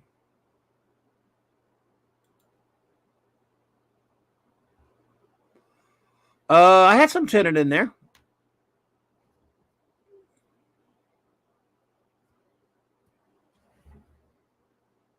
Oh, thanks, JT. Appreciate that. I did have some Tennant in there, Alejandro. Oh, thanks. Watched your show for the first time a couple years back and got hooked on Star Trek top list. I'll do the Star Trek top list again one of these days. Nightmare of Eden, really, Max? Are you kidding? So I like Enemy of the World. I finally got that one when they animated the finish of it, but it was kind of, I don't know. I didn't think that was a great story personally. Gwagner, I've got the War Games is on the list. I got War Games.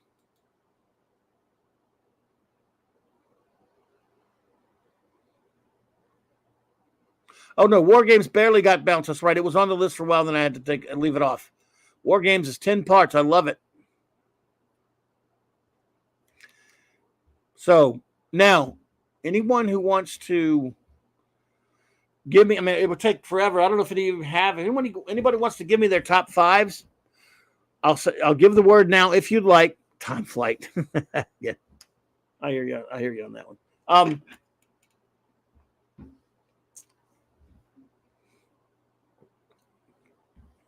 But if you want anyone, so you can give me.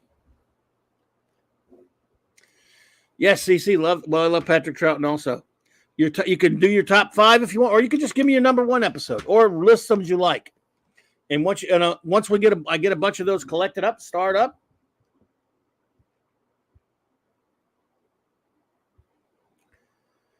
I'll read those out.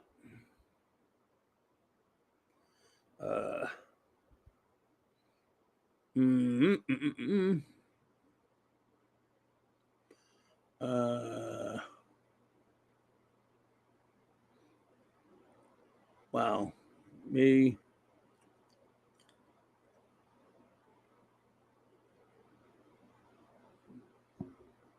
The hell's wrong?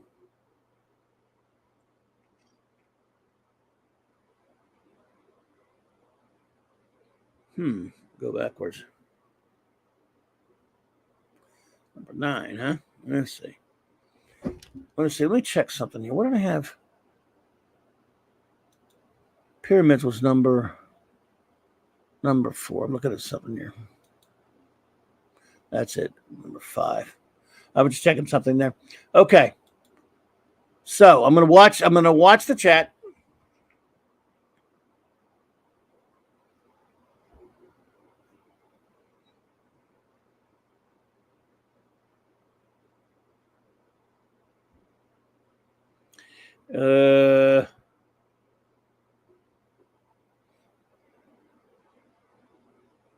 And see here.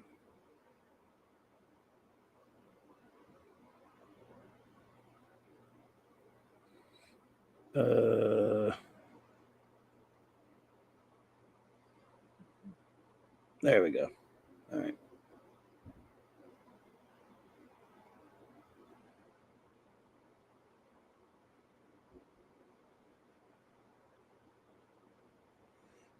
All right. Sorry, I'm having an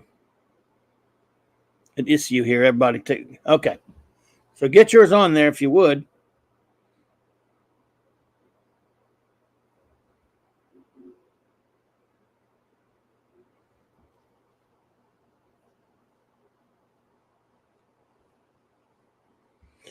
All right. Well, I fixed something here. Okay.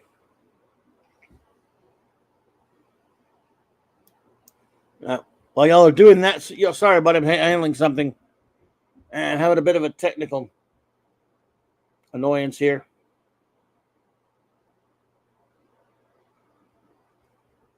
All right, here we go. Let me see. On the way. So you guys put those in there. I want to know your favorites. And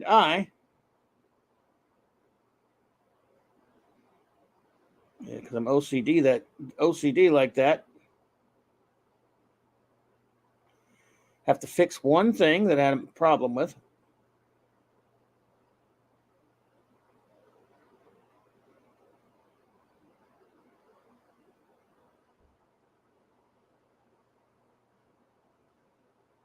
Almost got it. Hang on.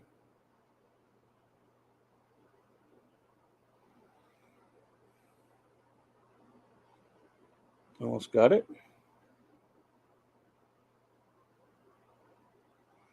Almost got it.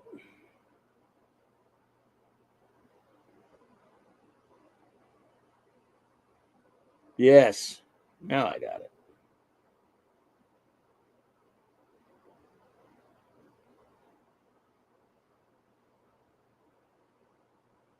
There we go.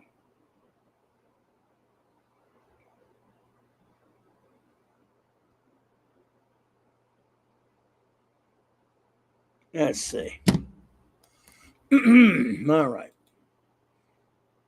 Have to fix something here. Where are you? There we go. I'm sorry, I'm having something wrong with my computer. Oh man, cut it out. Apologize, everyone. I'm having some trouble with the damn computer.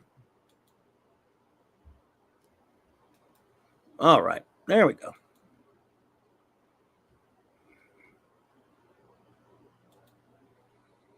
Yay. Crap, finally got it. Shit.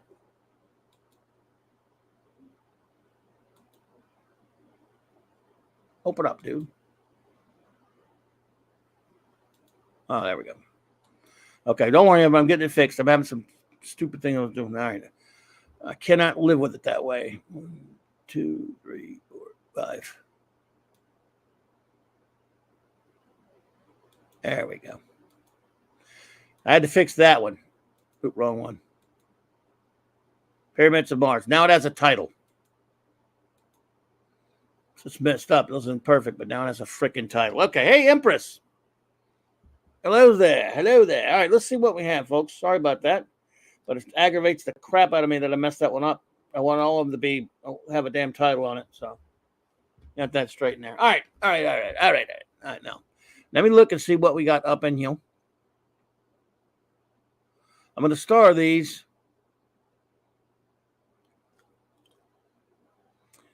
Let's see. I love war games though, Guagnar, and I love Enemy of the World. I thought was okay, and I'm going to count Nightmare of Eden as Max Redstone's favorite episode, apparently. Okay, now I'm going to start starring some of these. Max Redstone's favorite episode is Time Flight, looks like as well. Yeah, so good. That's cool.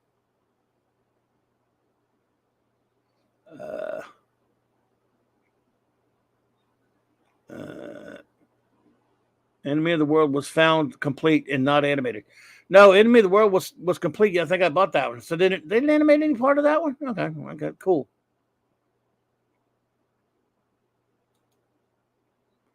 Don't have a top 5. They change all the time, says Wag. I wish they do a few real Doctor Who adventures. Okay. Okay. All right. Alejandro has some.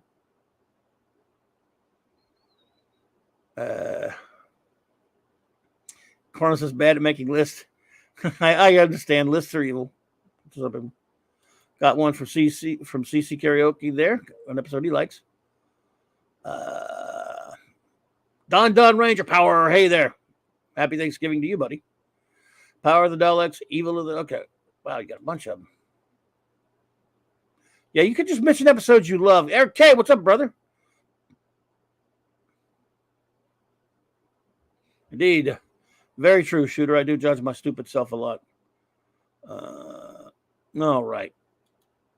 We'll get some episodes that you guys like.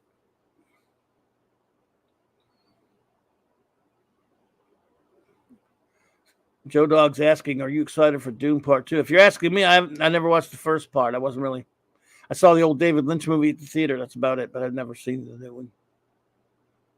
But I'm sure a lot of people are. And a lot of people are interested in that.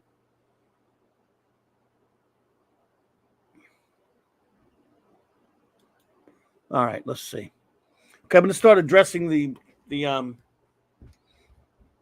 so far what I have in the chat, and I've saved a bunch of them. Let's see here. Could not be reached. Said Tomb of the Cybermen is a favorite of mine. It's a great one. Love it. Excellent Patrick Troughton episode, sir.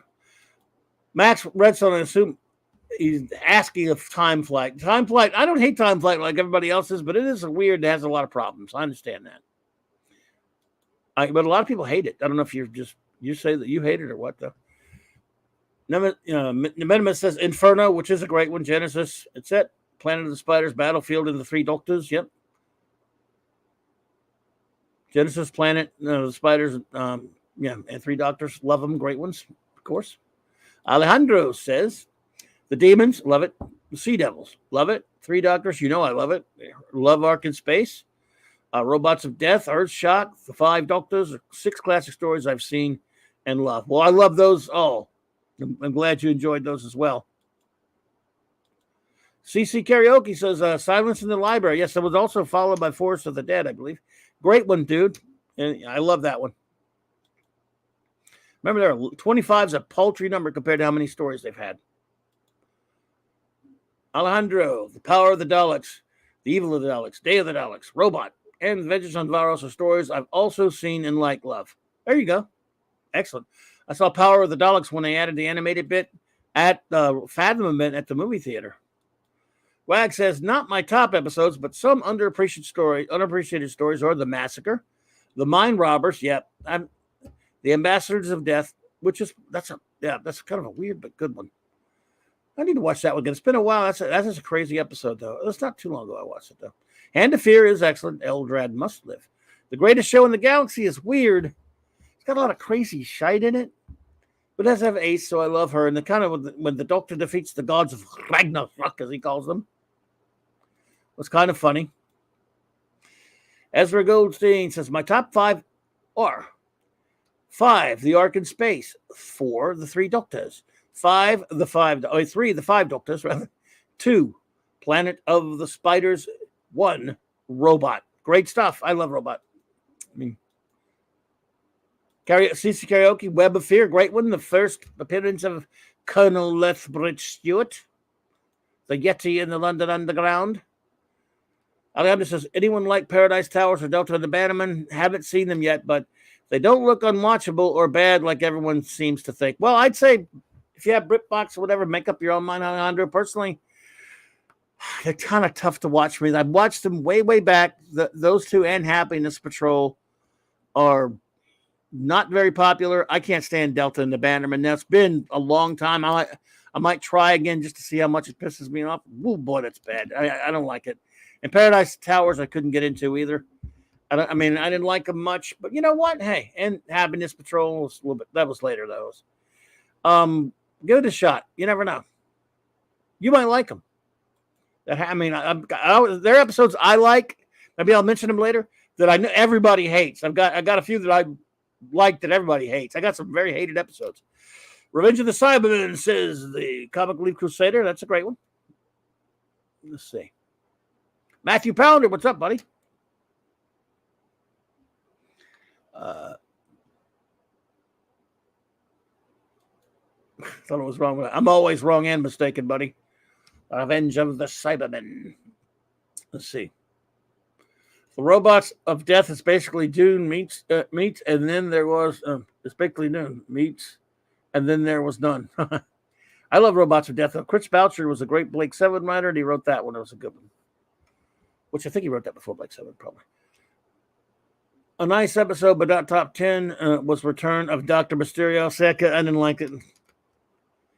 showing Doctor doesn't need superpowers. Also, the nice Nardole speech and the nods to Superman and Spider-Man. Yeah, but giving a guy superpowers with a pill or something, I don't know. Alejandro Wagner says he likes Paradise Powers. It is a J.G. Ballard high-rise vibe. Well, there you go. Alejandro says, I loved Voyage to the Damned, being someone who's loved the Titanic since I was 6. I hated that episode when I first saw it, and I hated that they killed the Kylie Minogue character. And then I watched it again not too recently, and again, there were some things I still can't stand in it. I hate when he goes into that bluster about being 900 years old for the Constellation of Clobberin, and I'll save you all from California. The Constellation of Clobberin, I'm going to save you all. The blustering and the braggadocio always with that started with, I don't know. Anyway, but I also hated that they killed her. But then it's okay. I watched it again, and it's not bad. It's not one of my favorites of the Christmas specials, but it's very popular. So you're not wrong. Don Ranger Powers. If I have a favorite episode from any era, real or fake, of Doctor Who, it would be The Day of the Doctor. Yeah, that one rated very high on my list. I have it at number 10, I think, don't I? However, my number one crossover episode with any franchise is my first episode of Power Rangers Wild Force. Forever Red Wild Access. Well, there you go.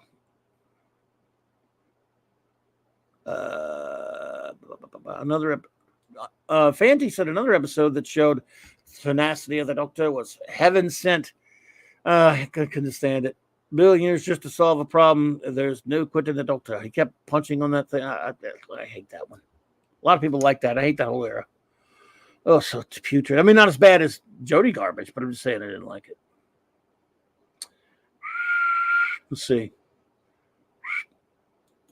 Delta and the Bannerman has the actor who played Marvin Acme in Who Framed Roger Rabbit. He was also in I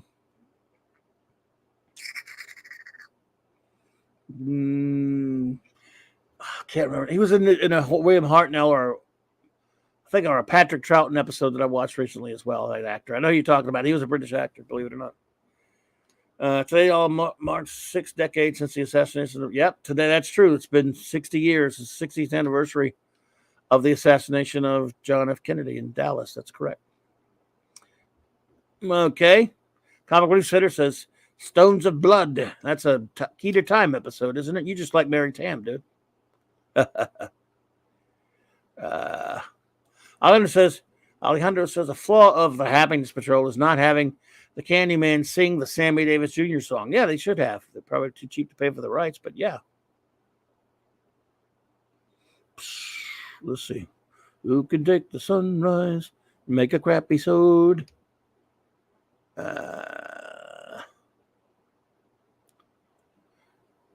Did you guys see the South Park Snowy Day trailer? It looks awesome. I did not see that, sir.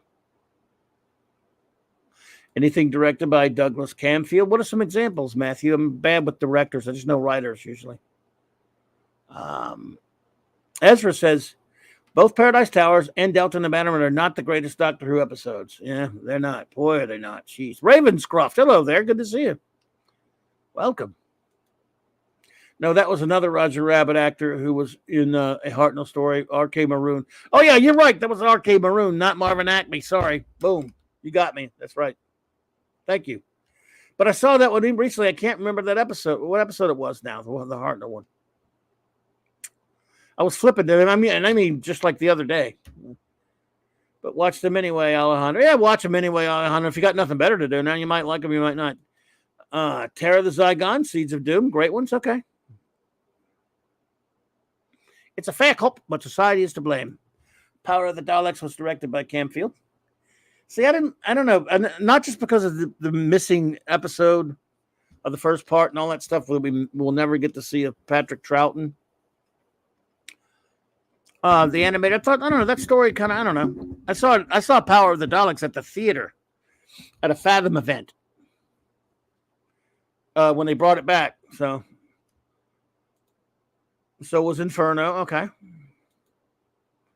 I didn't hate Paradise Towers. The TARDIS has a better bathroom, though, so there wasn't much much point going. Yeah. Oh dear, oh dear.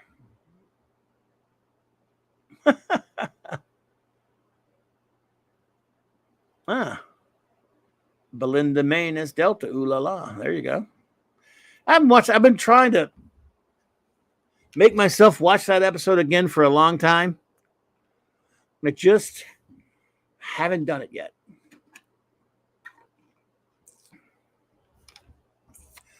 Brr, running out of water. Oh my god. Ezra Goldstein, I liked the idea of the Doctor going on vacation in Delta and the Bannerman, but the bad guys were pretty lame. And that music, I mean, good music, but it just felt so weird in that episode. Maybe that's why it turned me off. I don't know. But like I said, I don't hate Twin Dilemma or even Time Lash like everyone hates it. Time Lash at least has Paul Darrow. And it's got H.G. Wells in it. I mean, it's got problems, but I don't know. They're just didn't hate that one as much as a lot of people did. I don't love it or anything, but I mean, I love the Two Doctors a lot, though. And I've heard people don't like the Two Doctors. Who knows? So what the hell do I know?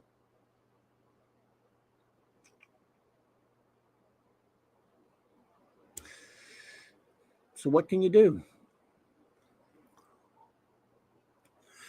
Is any of my British friends over there, are they supposed to show either tonight or tomorrow night? Aren't they supposed to show the colorized episode of the Daleks? The first Dalek story? DJ Ronnie Cherry, what's up, dude? Has anyone heard about that?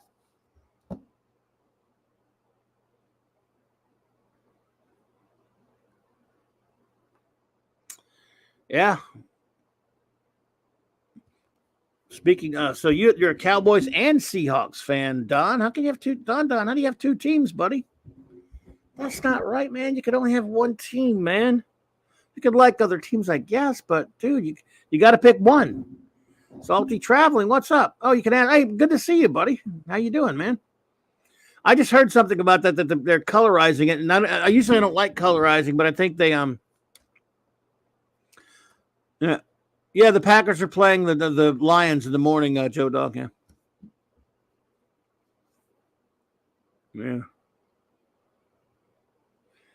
So, but wait a minute. Wait a bloody minute there. I don't know why they're colorizing that, but I mean, it'll be interesting just to see it, though. Just as an oddity. And I know the colorized Daleks will definitely appear in the season 1 Blu-ray whenever that comes out. Yeah, they've one of a friend of mine ordered, and he's a Brit. He ordered that the steelbook of that already, the colorized one. But then when he saw that crap that idiot Russell T Davies said, and what a jerk off he's been to fans, he canceled his order. I don't blame him. He didn't want to spend any money on him. Let me see how the poll is going, by the way. I put up a poll. Let's see how many people voted. All right. 48 votes. Okay. The question was, are you planning to watch the David Tennant 60th anniversary specials? No, a whopping 58% said no, and 42% said yes. The interesting, what's about that for me was I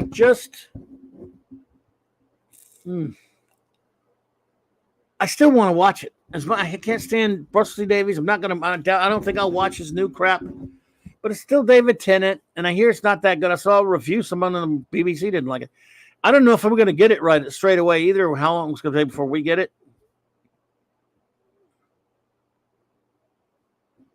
But Matthew Bennett said I'll be hate watching. Ravenscross says it was cool to see you on PCB. Sorry, on Pop Culture Breakdown tonight. Thank you. Well, I was cool to have. I'm always happy when my buddy Doomcock has me on there. Are you guys doing the regular show tomorrow? Yes, tomorrow night. It won't be a review of Blake 7. We're going to put that back to next week. But we're going to Raquel and I will be here, and we don't know if Mark's going to be able to make it or not. He's very busy doing family stuff, but if he can, I don't know if I'm going to watch it. I don't have D+, but I know, it's going to be on Disney+, Kronos? America Disney Plus or just over there? Alejandro says no hate watching. Okay. I never considered myself to be hate watching anything, but even though I go in sometimes thinking I might hate it, but I'm also always allow for the possibility that I won't. Let's see. Speaking of D plus, I'm reliving Jingle All the Way in honor of that movie's 27th anniversary. Says Don. Oh, okay, Jingle All the Way. All right, I'm going to recap my list here for the remainder of the time here, and then so in case anybody missed it, and I'll just run down quickly. 25. I tapped 25 all-time favorite episodes of Doctor Who. This is a recap. I'm not going to stop that much on them. I'm just going to go really quick here. For anybody who might have missed it, number 25, of course, was The Invasion with Patrick Troughton, written by Derek Sherwin and Kit Pedler, 1968 episode, season 6, episode 46, an 8-part epic. Number 24, The Spearhead from Space, the premiere story for the Third Doctor, John Pertwee, written by the great Sherlock Holmes, Robert Holmes. He may as well be. He's that brilliant. Robert Holmes, the greatest Doctor Who writer of them all. 1970, season 7, episode 51, 4 spectacular parts. Number 23, Logopolis, written by Christopher H. Bidmead, 1981, season 18, episode 115, episode 115, I should say, 4 parts. Battlefield, written by Ben Aronovich, 1989, season 26, episode 152, I should say, 4 parts. Episode 21, City of Death, written by Douglas Adams, Graham Williams, and David Fisher, 1979, season 17, episode 105, 4 parts.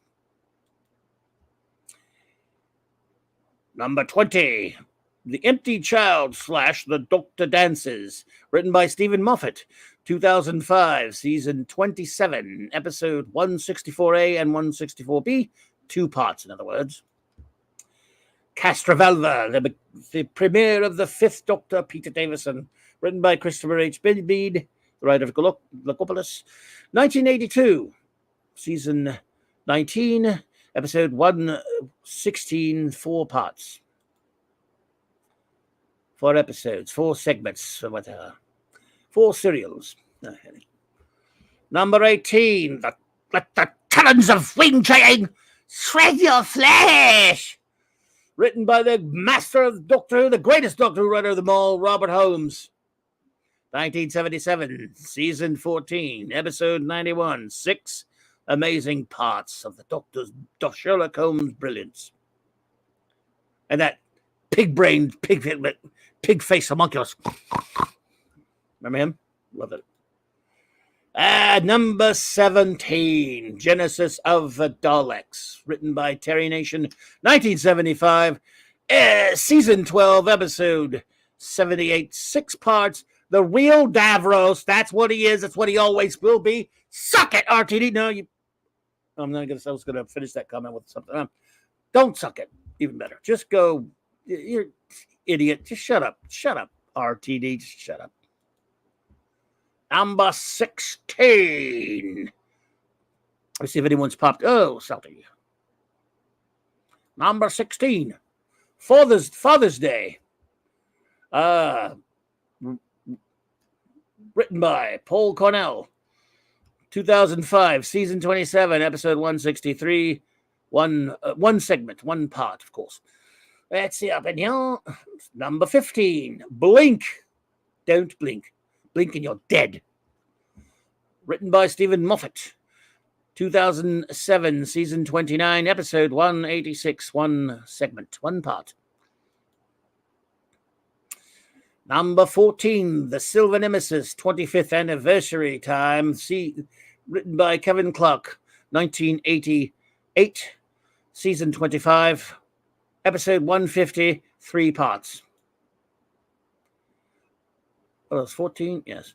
Number 13, The Three Doctors, written by Bob Baker and Dave Martin. 1972, season 10, episode 65. 4 parts. 10th anniversary special, I should mention. Greatness. Episode 12, The Curse of Fenric, written by Ian Briggs. 1989, season 26, episode 154. 4 parts. Greatness, of course. Number 11, The 5 Doctors, the 20th anniversary special, written by Terrence Dix. 1983, season 20, episode 129. They cut it in 4 parts later, but it was a special at that point, so whatever. All right, that's before I start the top 10. Let me see who's here, if anyone's popped in and everything, just in case. I don't want to miss anybody, miss saying hello to anyone. All right. That's all right then. All right. Let's see here. Oh, there we go. It's just a personal list, though. Like I say, Matthew, I know that it's always controversial, but believe me, there are episodes that killed me to leave them off. I switched around this list so much time. I mean, I shuffled it around. Anyway, but here's the top 10, folks. The Day of the Doctor, written by Stephen Moffat, 2013, season 42, episode 240, the 50th anniversary special and the end of an era. The end of Doctor Who, really. My goodness. But I love it. Warts and all. I know there's a lot of people that don't. Sorry, it just gets me right in both of my Time Lord hearts. Number 9, The Terror of the Autons. What a great one. Could be arguably higher. The great Robert Holmes, hands down the greatest Doctor Who writer ever. 1971, season 8, episode 55, 4 parts. It gave us The Master by the great Roger Delgado. It gave us Joe Grant, one of the loveliest, one of favorite companions. It gave us the little crazy, scary plastic doll, and returned us the Nestine Consciousness and the Autons. What's not to love about this masterpiece? Get it, see? I am usually referred to as the Master. I want to watch it right now. I love this one. When I get to that top 10, I get even more giddy. I love all of my choices, and episodes that didn't even make my cut, I really do love. I get excited about a lot of episodes. Number 8, the one that makes me cry in the best of ways, or close to it anyway. This one touches your heart. If you love Doctor Who for 41 years, and you started out with Genesis of the Daleks, you started out with the wonderful Sarah Jane Smith's School Reunion, written by Toby Whitehouse, 2006, season 28, episode 170, 1 part, of course. I love you, Elizabeth Sladen, and you were, even though you made fun of us at the con because we were teasing. That's a long story. We met her at a con in 1984. Lovely woman, beautiful. Oh, she's so missed. What a wonderful companion she is. Damn. Makes me sad just thinking about Liz Sladen. Great episode, though, all the way through. Just so entertaining. Number 7 is the 7th Doctor. Yeah, that's fitting. Doctor number 7's a masterpiece with the Daleks, Remembrance of the Daleks. 25th anniversary season as well. Written by Ben Aronovich, 1988, season 25. As I said, the 25th anniversary. Episode 148, 4 parts. Love it. Ace beats up a Dalek with a hand of Omega-charged aluminum bat. Greatness. And she has Nitro 9 in the episode. What a superbly entertaining episode.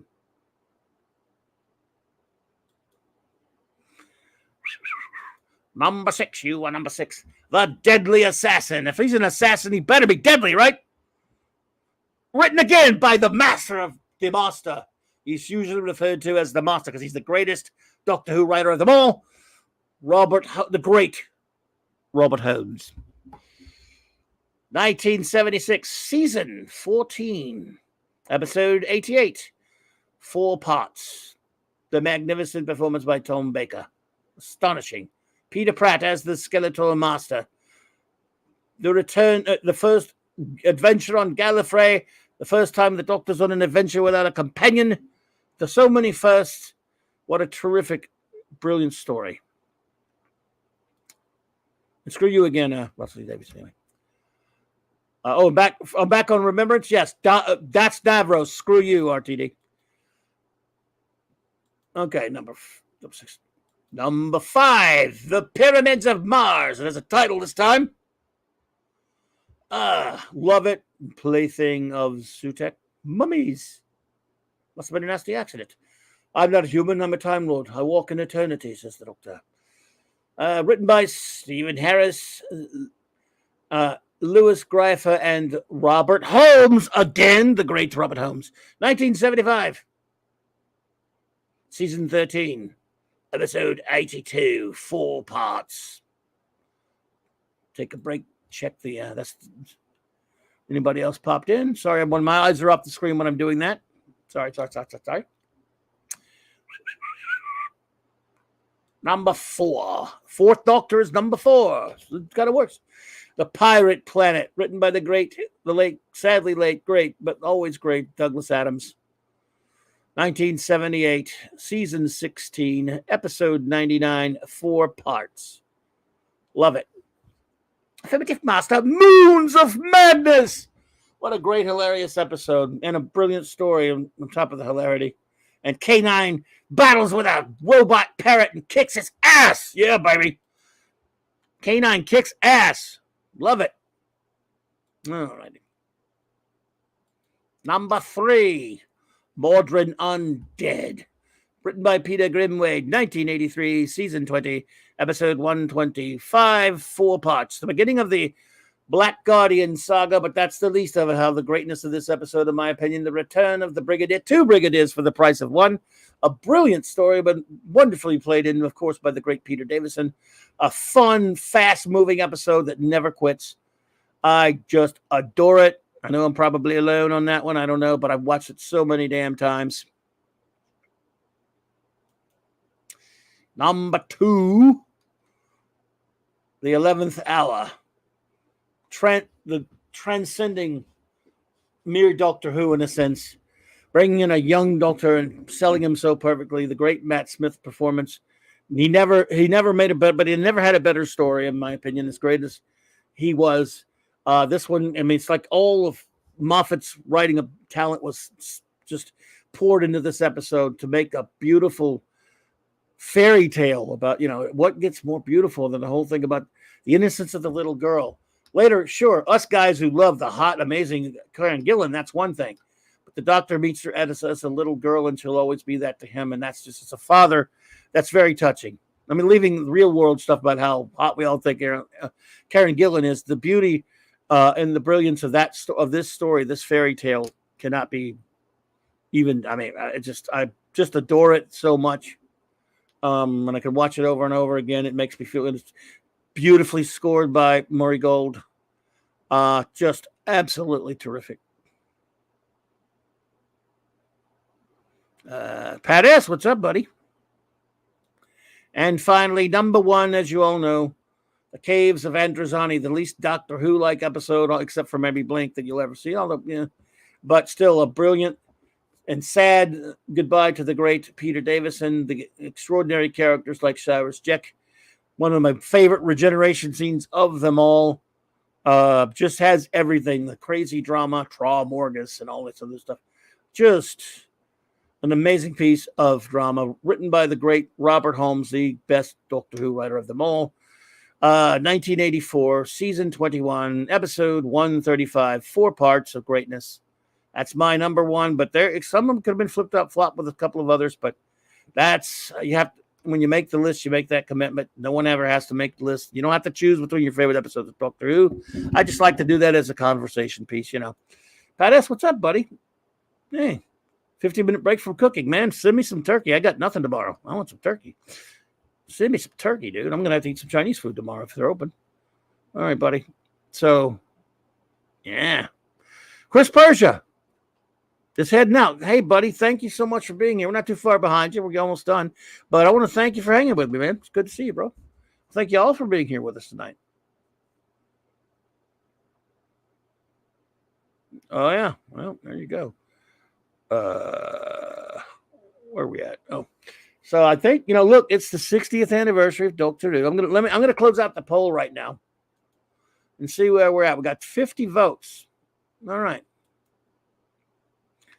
So the question was, are you planning to watch the David Tennant 60th anniversary specials? Whoa, no, just edged it out. No beat yes, 56% yes with 43%, 50 votes. Thank you all for voting, though. I do appreciate it. Interesting. I'll sit through any old drivel, so I'll probably watch it. I don't know if it's going to be where it's going to be available here in the States. And this is not on a related note to Doctor Who, but one of my favorite Thanksgiving traditions was back in the 90s when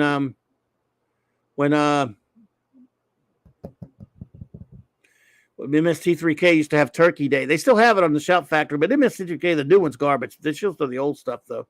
The old stuff's still gold. When they would sing, and they would show the commercial when it was on Comedy Central.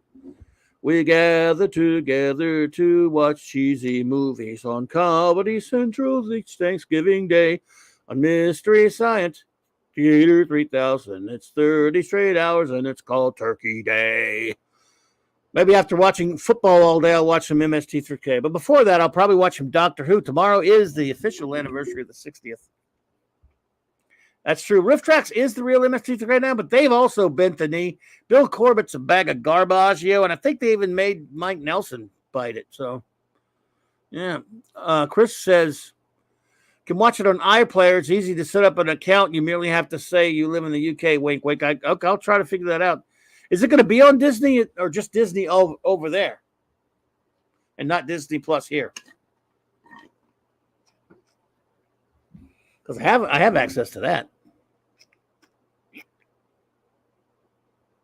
Push the button, Frank. Yes. Good old days when it was funny. Because my boy Gary Ambrosia tells me they got a girl lead on now, and he told me they have a girl doing the voice of Crow T Robot now. Wow. That's idiotic. So bloody stupid, is it not? Stupid. So on Disney Plus anywhere that's not the UK. Is that right, Alejandro?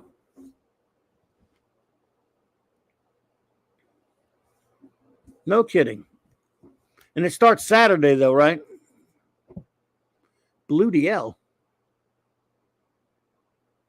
Wow. Okay. That is wacky. That's wacky tobacco. Okay. Yeah, there you go. I guess because UK is just going to get it on the BBC, right? So. RTN said, thank you for the super chat, my friend. Oh, well, let's see. What's it? Driving home again with Clobberin Co. Cheers all. Well, thank you. I always appreciate you listening. Thank you so much. Chris Bridge says, nope, Saturday for the UK, Sunday for us on this side of the pond. Okay, that's fine. Oh, Sunday I'll be in transit. I don't know if the colorized Daleks is going to BritBox or D+. Good question. She said, hey, I just checked D+, Aussie edition, and the Tennant special is listed as being available on the 26th. No, that makes sense.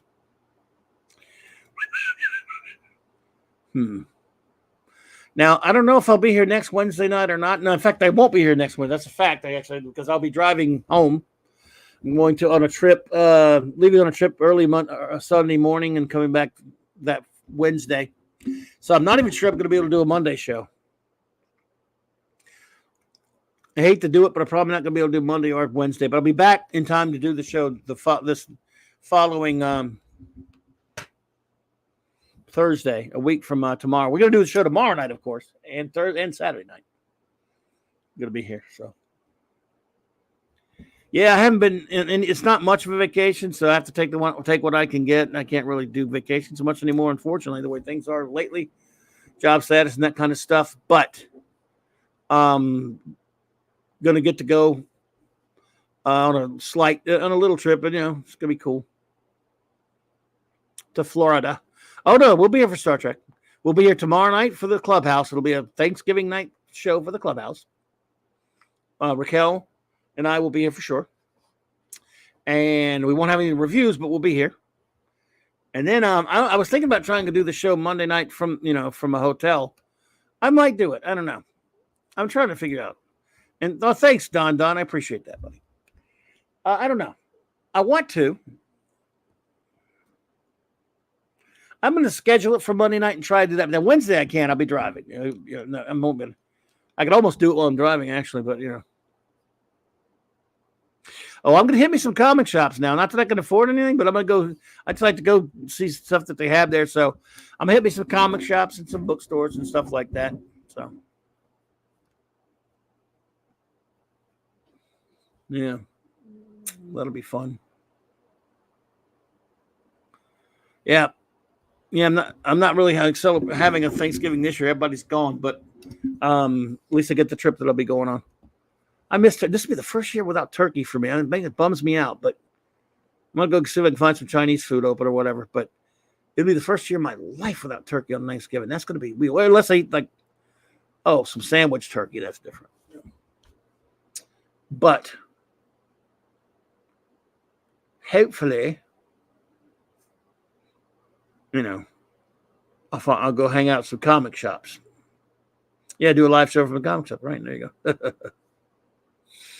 Yes, indeed. Yes, indeed. Yes, indeed. Well, I hope you're all planning to have fun tomorrow.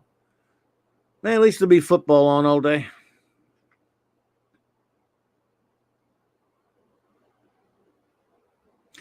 I need to get get a Voyager.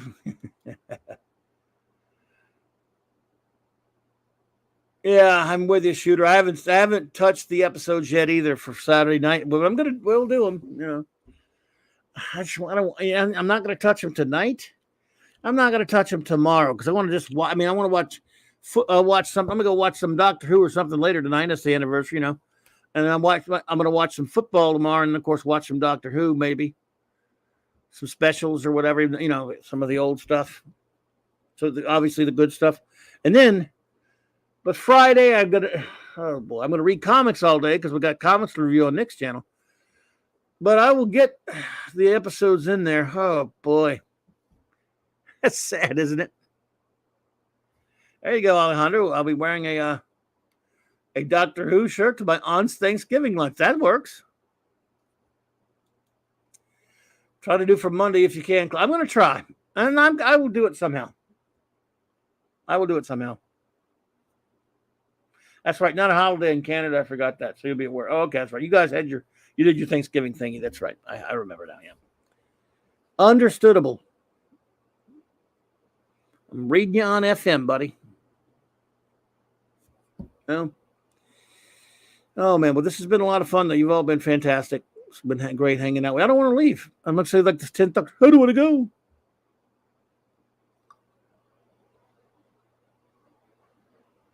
I want some ice cream, but I don't have any. Damn it. I ate the last thing last night. Vanilla Trek.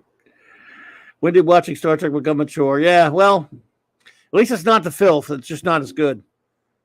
What are this week's Voyager episodes? I will switch over and tell you. In just a sec here. This week's Voyager eps are Before and After, Real Life, Distant Origin, and Displaced. Yowser, Dim's the ones.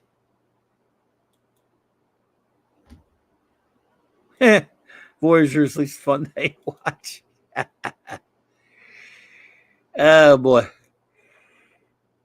Look, the next week we're gonna have the last two of the season. Then we'll do like a season wrap party thingy, and then we're gonna start season 4 the week after.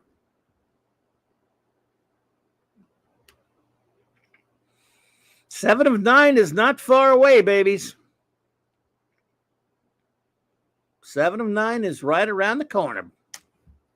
You got to watch. You're gonna have to see her in all that board get up first. But hey, who's worse, Kess or Turlo? Says Max. I don't know. I don't hate Kess as much as Raquel does, but to be fair, it's because I think she's cute. Whereas Turlo ain't cute. So, I don't know, Turlo probably.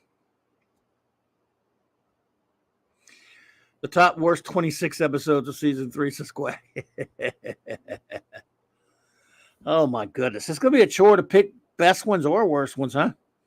You got it, CC. Jerry Ryan time, just in about 3 weeks. 2 weeks, I think. Didn't she start at the very beginning of season 4?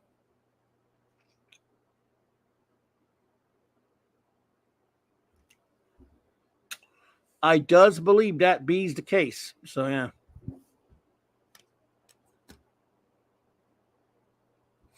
Turlo was in less episodes than Kess was. That is true. Kess, I mean, I don't know. I don't really care about her that much. She doesn't affect me one way or the other. I think she's cute. They do stupid stuff with her, but that's the story problem. I can't stand Neelix is the worst to me. He's insufferable. You can do an episode where Kess is there, if she's like helping the doctor or just smiling and having a mild conversation and you're not focused on her. I'm fine. I think she's less annoying than Counselor Troy, to be honest with you. Counselor Troy really gets on my nerves. And she's cute. I mean, she's good looking.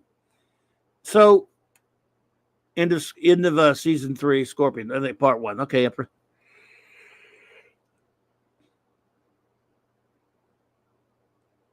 But no, Kess is not. I mean, I love. I mean, I'm hilarious the way Raquel talks about her. Doesn't really bother me that much. I think she was really cute back then, of course. And it's just Gwag. Gwag. It's just your favorite character, Gwag. Neelix that I can't stand. Yep, super kiss. But what can I say? If you guys like, like Mark D loves certain parts of Neelix. So, yeah. We all know what he likes. He likes Neelix. Ugh. He's obsessed. How did you do that? How did you do that, JT Kirk? Usually emojis don't show up on StreamYard. That's weird. Kronos says, I never had a problem with Kess. She was better with the long hair, though, because of that Peter Pan. Yeah, I'm with you there. Yeah. I thought she was cute and she was affable enough where she wasn't like annoying in that way. It's just that they did really dumb shit with her sometimes, and she wasn't a particularly compelling character either. She was just kind of cute. And the whole Alcampa concept was kind of on a way almost emblematic of Hollywood, if you think about it, though.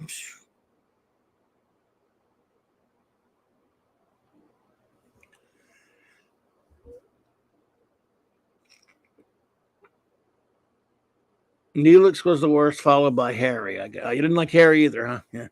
Harry's mostly kind of indifferent to Harry, but the Harry I do love is Harry Sullivan is an imbecile. This is Thanksgiving in Canada, but on the first Monday of October every year. That's right. There is Thanksgiving, said Donnie. Yes, we have a lot of Canadian friends here that have told me this. There you go. Yeah, I hear you, Matthew. She's vacant.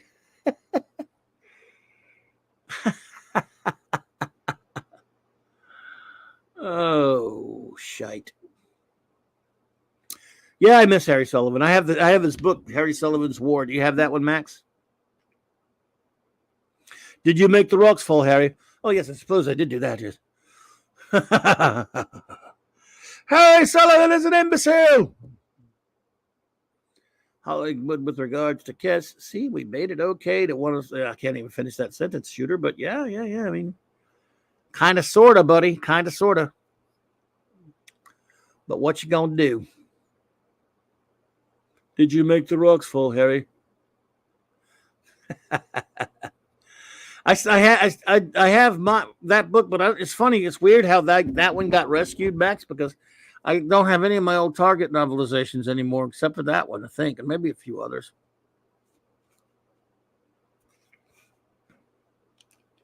Maybe I'll bring it with me and read it on my trip. Sit there and read a damn book.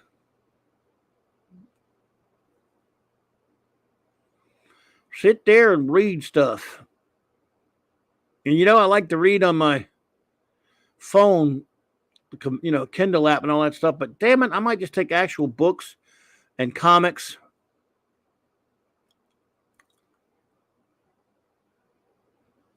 Don, I agree with you. I love Jerry Goldsmith's theme for Voyager for sure. DJ Roddy G, of course, books are novel. Except, what was it that idiot Kanye said about books? I don't like books. They be all wordy. You can't argue with that. They do have a lot of words, and most of the books I've seen anyway have a lot of words in them.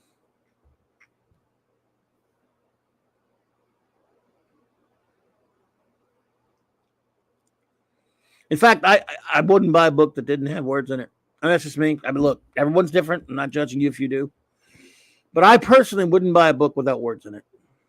It can have pictures if they have pictures, optional. If they're pictures, fine. It's like an illustrated story or a comic book that's pictures, obviously. But the book has to have words in it. Especially if it's a novel, So. And you say, well, that's silly. What book doesn't have words? There actually is one. A book, I forgot how many pages, but it's completely empty. It's a book by Michael Knowles. Anyway. DJ, yeah, I like audiobooks as well.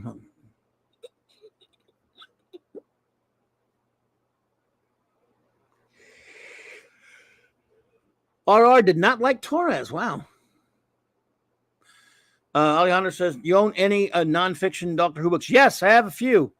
I have one that I got back in the early 80s called Doctor Who, An Unfolding Text, which is kind of academic, almost pompous, examination of Doctor Who. And this was written in the late 70s, early 80s, talking about all the social. I'm not kidding. It's a scholarly academic book. Look it up. Doctor Who, An Unfolding Text.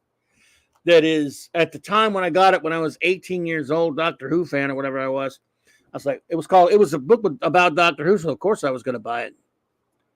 And I was like, what in the hell is this? And I also have Doctor Who, the 20th anniversary celebration book, and a few other ones. I have the Doctor Who technical manual, believe it or not. I still have it somewhere.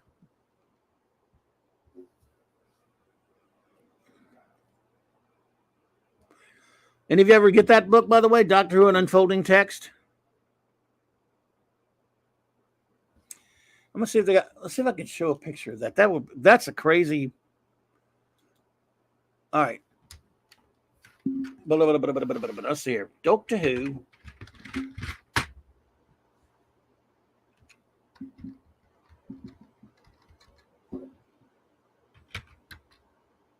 Unfold. There it is. The Unfolding Text. All right. They had different covers on them, I think, but I see mine right there.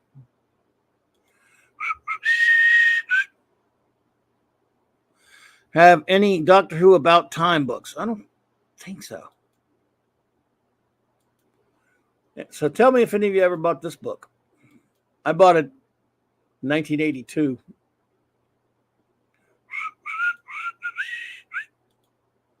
Doctor Who. All right, let me find a good picture of it. There we go. There it is. Doctor Who, The Unfolding Text, and manual by John Tulloch, and Manuel Alvarado. Let's see up in here what it's all about. Wow, it's expensive now. Oh, the hardcover. In the paperback, 60 freaking bucks. Why? I still have this one.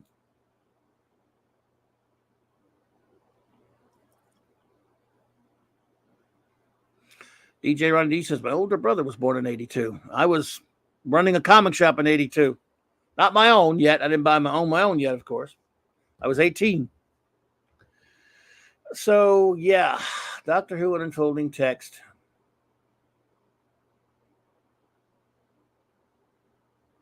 Isn't that nutty? Doctor Who, Doctor Who, Doctor Who. Doctor Who, Doctor Who, Doctor Who, Doctor Who. All right. There you are.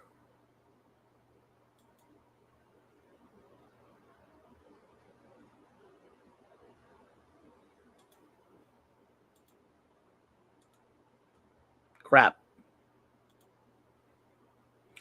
There. Yeah, that's weird stuff there, folks.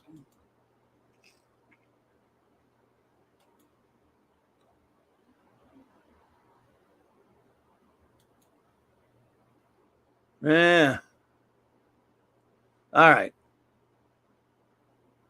Let's see up in you.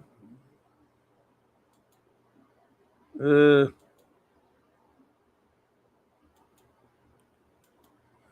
right. This is what I mean by all academic-y. Okay. Doctor Who. Oh, sorry. Doctor Who, the unfolding text. On Saturday, 23 November 1963 at 5:25 p.m., the Doctor Who theme music was heard on BBC television for the first time. And just under 12 minutes later, William Hartnell appeared through the London fog as the first Doctor. It was the birth of an institution. Doctor Who, the unfolding text, is the first serious analysis of the BBC's longest-running fictional program, based on interviews with artists and production staff involved with the program since 1963.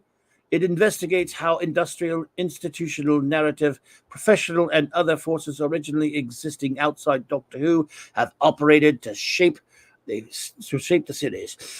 It examines the program's origins in the BBC's attempt to compete with commercial television, and its ability to draw on a variety of codes of performance, as well as a range of genres. The reason for Doctor Who's continuing popularity and success, argue the authors, is its flexible structure. Time can range over millions of years. The Doctor's companions can be replaced, and even Doctor himself can change form. Doctor Who, the unfolding text, elucidates through practical demonstration and analytical approaches for the student and teacher of media studies, offers valuable information for the fan, and provides intriguing insight for the general reader into the adventures of television's most famous Time Lord. John Tulloch is Associate Professor of Mass Communications, Marquette University, Sydney, Australia. His publications include Conflict, Manual. Basically, they're Doctor Who fans, and I can't think of anything more pompous than that. Oh dear, Brigadier. Tulloch would be a good Vulcan name, Empress. Yeah, there you go.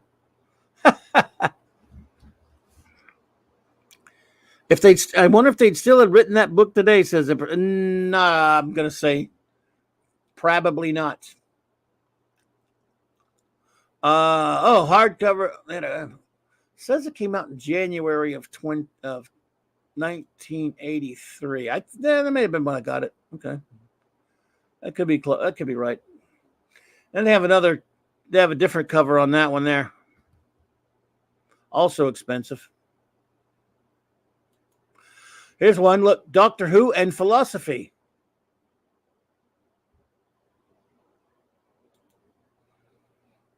The Science of Doctor Who. There you go. Doctor Who, Doctor Who, Doctor Who, Doctor Who, Doctor Who. That song sticks with you, doesn't it?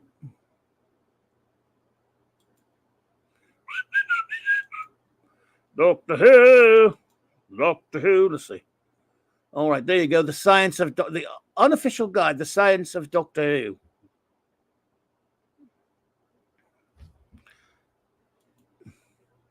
What baffle gap? I've never heard such baffle gap in all my lives.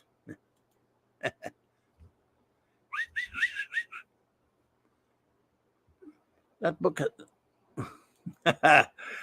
has a bigger stick up its ass than the poetry textbook in Dead Poets Society. The pompousness of Doctor Who, says Matthew Calendar. Yes, of course. Ah, yes. Oh, yes. No button scones for me, Mother. I'm off to play the grand piano. Bloody hell. Well, aren't we important today? Oh, dear. Oh, dear. We could be playing the game of Rassilon at this very moment. Your tone doesn't inspire much confidence, Doctor. I gather we are not expected to win. Now, these are cool, though. These are books I don't have, and I think, no, I don't have these handbooks. I meant to, or did I? Did I buy these? Sure. Did anyone buy these handbooks? These were pretty cool, the Doctor handbooks. Did anyone buy these? This was when, came out in the late 80s, early 90s or something like that. Wagner has the handbooks. Good. I don't have them. I remember them. I remember them. I don't think I got some anymore. Just for the hell of it, to celebrate a little bit more, let's look for Doctor Who Target books and look at those covers. Man, were they not the coolest? Target cover, yeah. Man, oh man.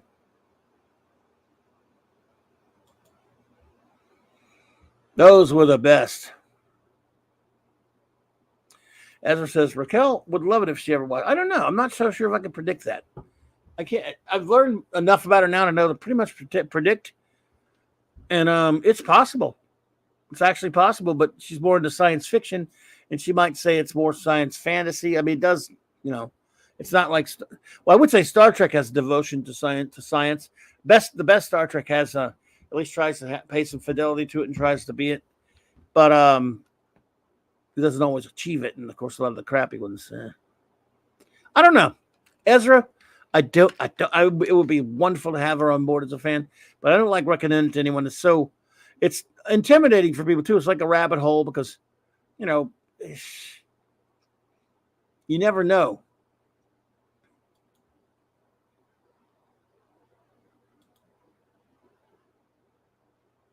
Damn it. What someone's going to like or not like. Then all these people took, they did like, it's kind of cool. They made paintings of, screw that, of later doctors to look like the Target books.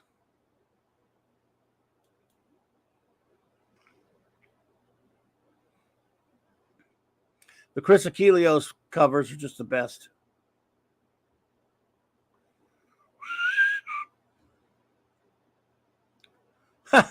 Time Crash. They didn't really do a book of that, did they?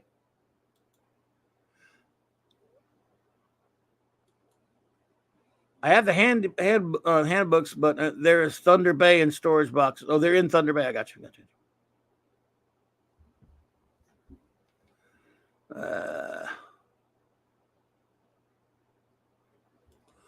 Should do a stream dedicated to Doctor Who toys one day. I don't have a lot of the toys. Hello, anonymous gamer. Good to see you. I don't have a lot of the toys, man. I mean, I'm not, I wish I did. We're doing good. It's good to see you, anonymous. Hope you're doing well. I wish I did. I just only have very, very few, but I know a guy that I've been on a couple of streams with some fellas a good while back. One dude I was on the stream, you would not believe that he's got every Doctor Who toy ever made. I wish if I could find that guy. I have a friend that knows him. If I could find that guy, get him to come on and just show us his Doctor Who collection. Well, my buddy Retro Dicky might be able to do it too. They're across the pond, so maybe for this Christmas, I might do a Global Geek Gang reunion on a Thursday in the daytime, so that my British friends, it won't be so late for them. And maybe get a bunch and see if we can get Retro to get that guy. Retro always shows us cool stuff too. And it's been a while.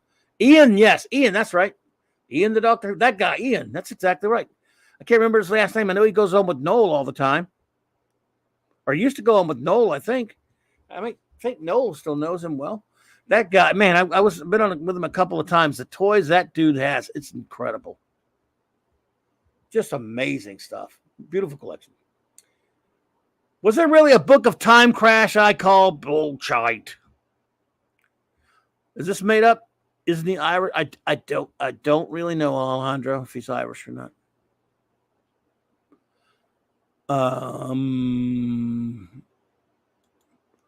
Start out with the Lewis Marks Dalek toy of the 60s and work on the character options, figures, and toys. It's really not in my wheelhouse to know that much, unfortunately. Here's the only thing wrong with that. RTNZ. Want to turn Raquel into a Who fan.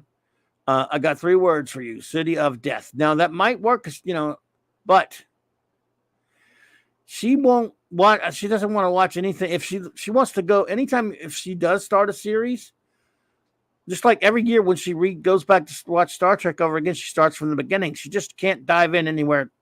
Which, yeah, if ordinary for someone like that, I'd say, yeah, watch City of Death, or I'd name a couple other episodes. She would want to probably start an Unearthly Child.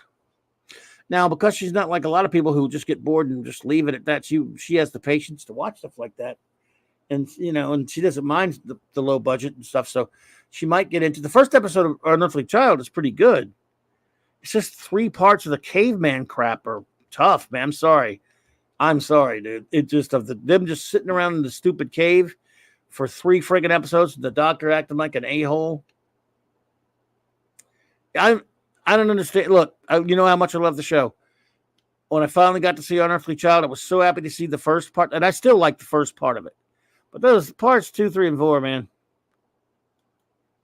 they're tough. Clive, have you seen the book Doctor Who, The Universe, The Untold History of Space and Time? It has some nice artwork. I don't know if I've seen that, but I don't think so. She get frustrated with the missing episodes. That's true, Shooter. She likes to start and be complete. Again, I don't know if it would be something that would appeal to her. If so, she'd have at least 50 years of great stuff to watch. I know there'd be things she wouldn't like and things she would. I just don't know. She seems to like 7, which makes me happy. But,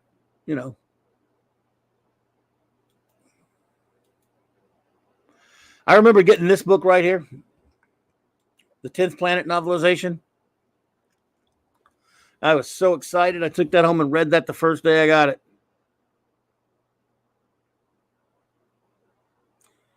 Yeah. All right, my friends. Well, I'll tell you what. I'm going to let everybody get out of here. I know it's a big day tomorrow. Thanksgiving for at least some of us in the States here. So I'm going to do some show notes and shout outs. I want to thank you all. Can't thank you enough for being here with us tonight. Tomorrow night, the clubhouse is in session.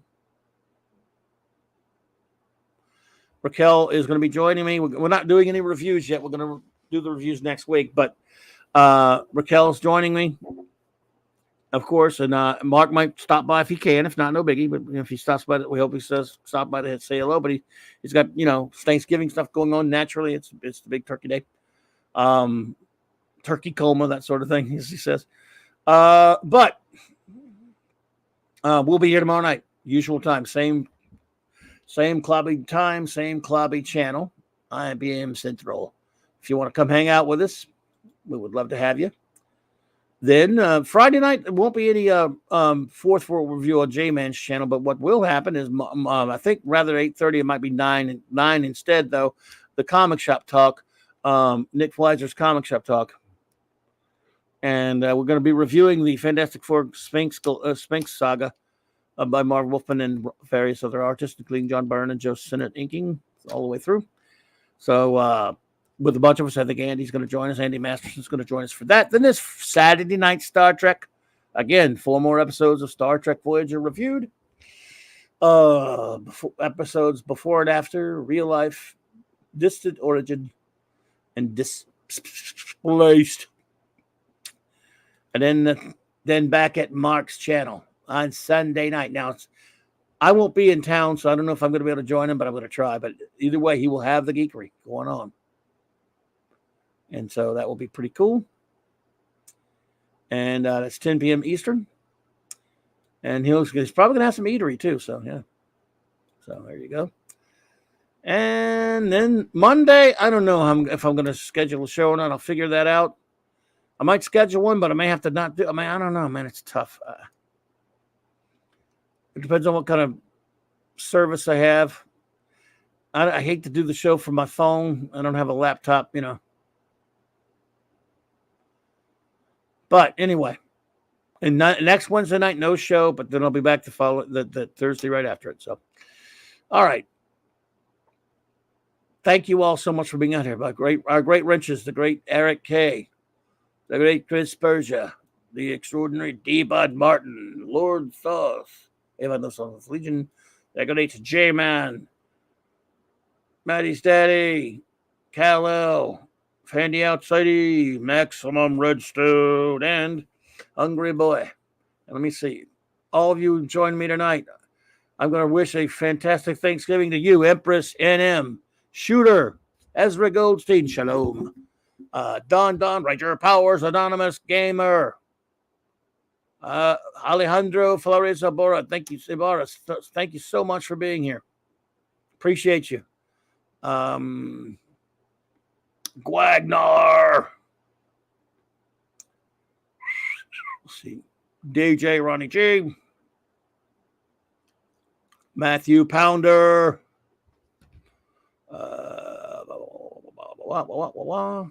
Let's see. I'm going to get everybody. Could not be reached for further comment. The Comic Relief Crusader, Pat S. Buddy. Kronos Godwisen.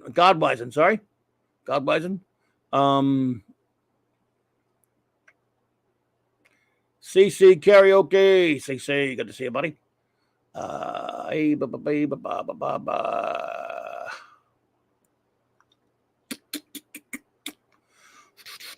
Let's see.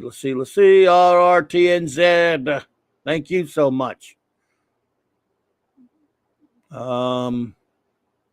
Pop Goose. What a great crowd we've had. JT Kirk was here. All right, brother. Go Lions. JT Kirk, go Lions. Win tomorrow, buddy. Salty Traveling Sea. Good to see you, buddy. Thank you for popping in there. Say hi to Perp for me, if you would. Tell her I love her. Let's see.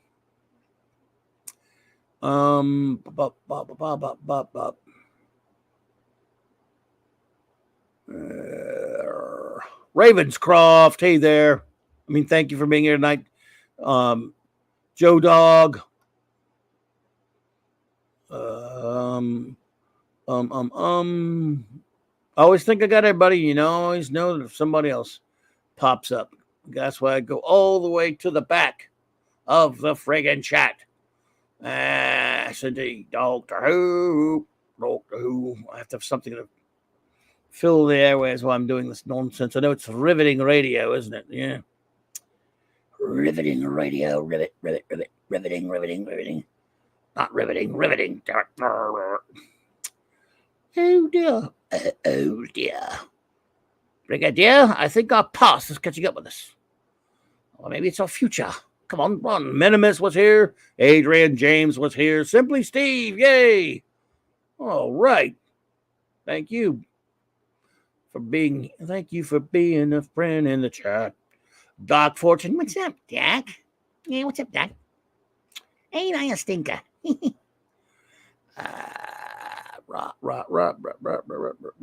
And now, the thrilling last-minute stretch. How many people were here tonight? Not too much farther back to go.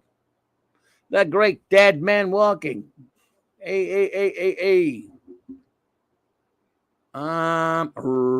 Penny was here earlier. Love you, Penny. Zacharod. All right, Zach. See, keep finding people that were here. Just got to go back far enough. That's all. Pop goes the weasel. All right. Let's see. Where am I? Almost there. Stay on target. Almost there. You're too close. Loosen up. I'm hit. Stay there. I just lost my starboard engine. Yeah. I'm fine. Brian Hepburn was here. Yep. I'm just saying my shout out, saying bye to everybody because I like doing it. Keely Chow, roll that tide. Keely Chow was here. Now I know I got everybody. They got them all. No way there could be anybody left at the program. Oh, I do. Oh no, lemon pie was here, of course, except for lemon pie. Hey, lemon pie. Oh, let's see. All right, Brogu from my old hometown. There you go. All right, now I know I have got everyone. I've got you all. Got you all. You've all been got. You've all been got, except for Scotty. Scotty was here earlier. Okay, Scotty, you are 37. Except for Scotty. I mean, I've got everybody else. And the FKH 2005 hike. See, 2005 hike. Now I know it. There we go. There we go. All right. Towboy the robot came in here. Oh, look at that, man. Exterminate. He is a robot. He must be exterminated. Everyone have a marvelous Thanksgiving for those celebrating it. And to everyone else, the secret is, of course, to bang the rocks together, guys. All right, my dear friends. Hope to see you tomorrow night, or if not, have a wonderful Thanksgiving. And have some turkey for me, would you? Good night, everybody.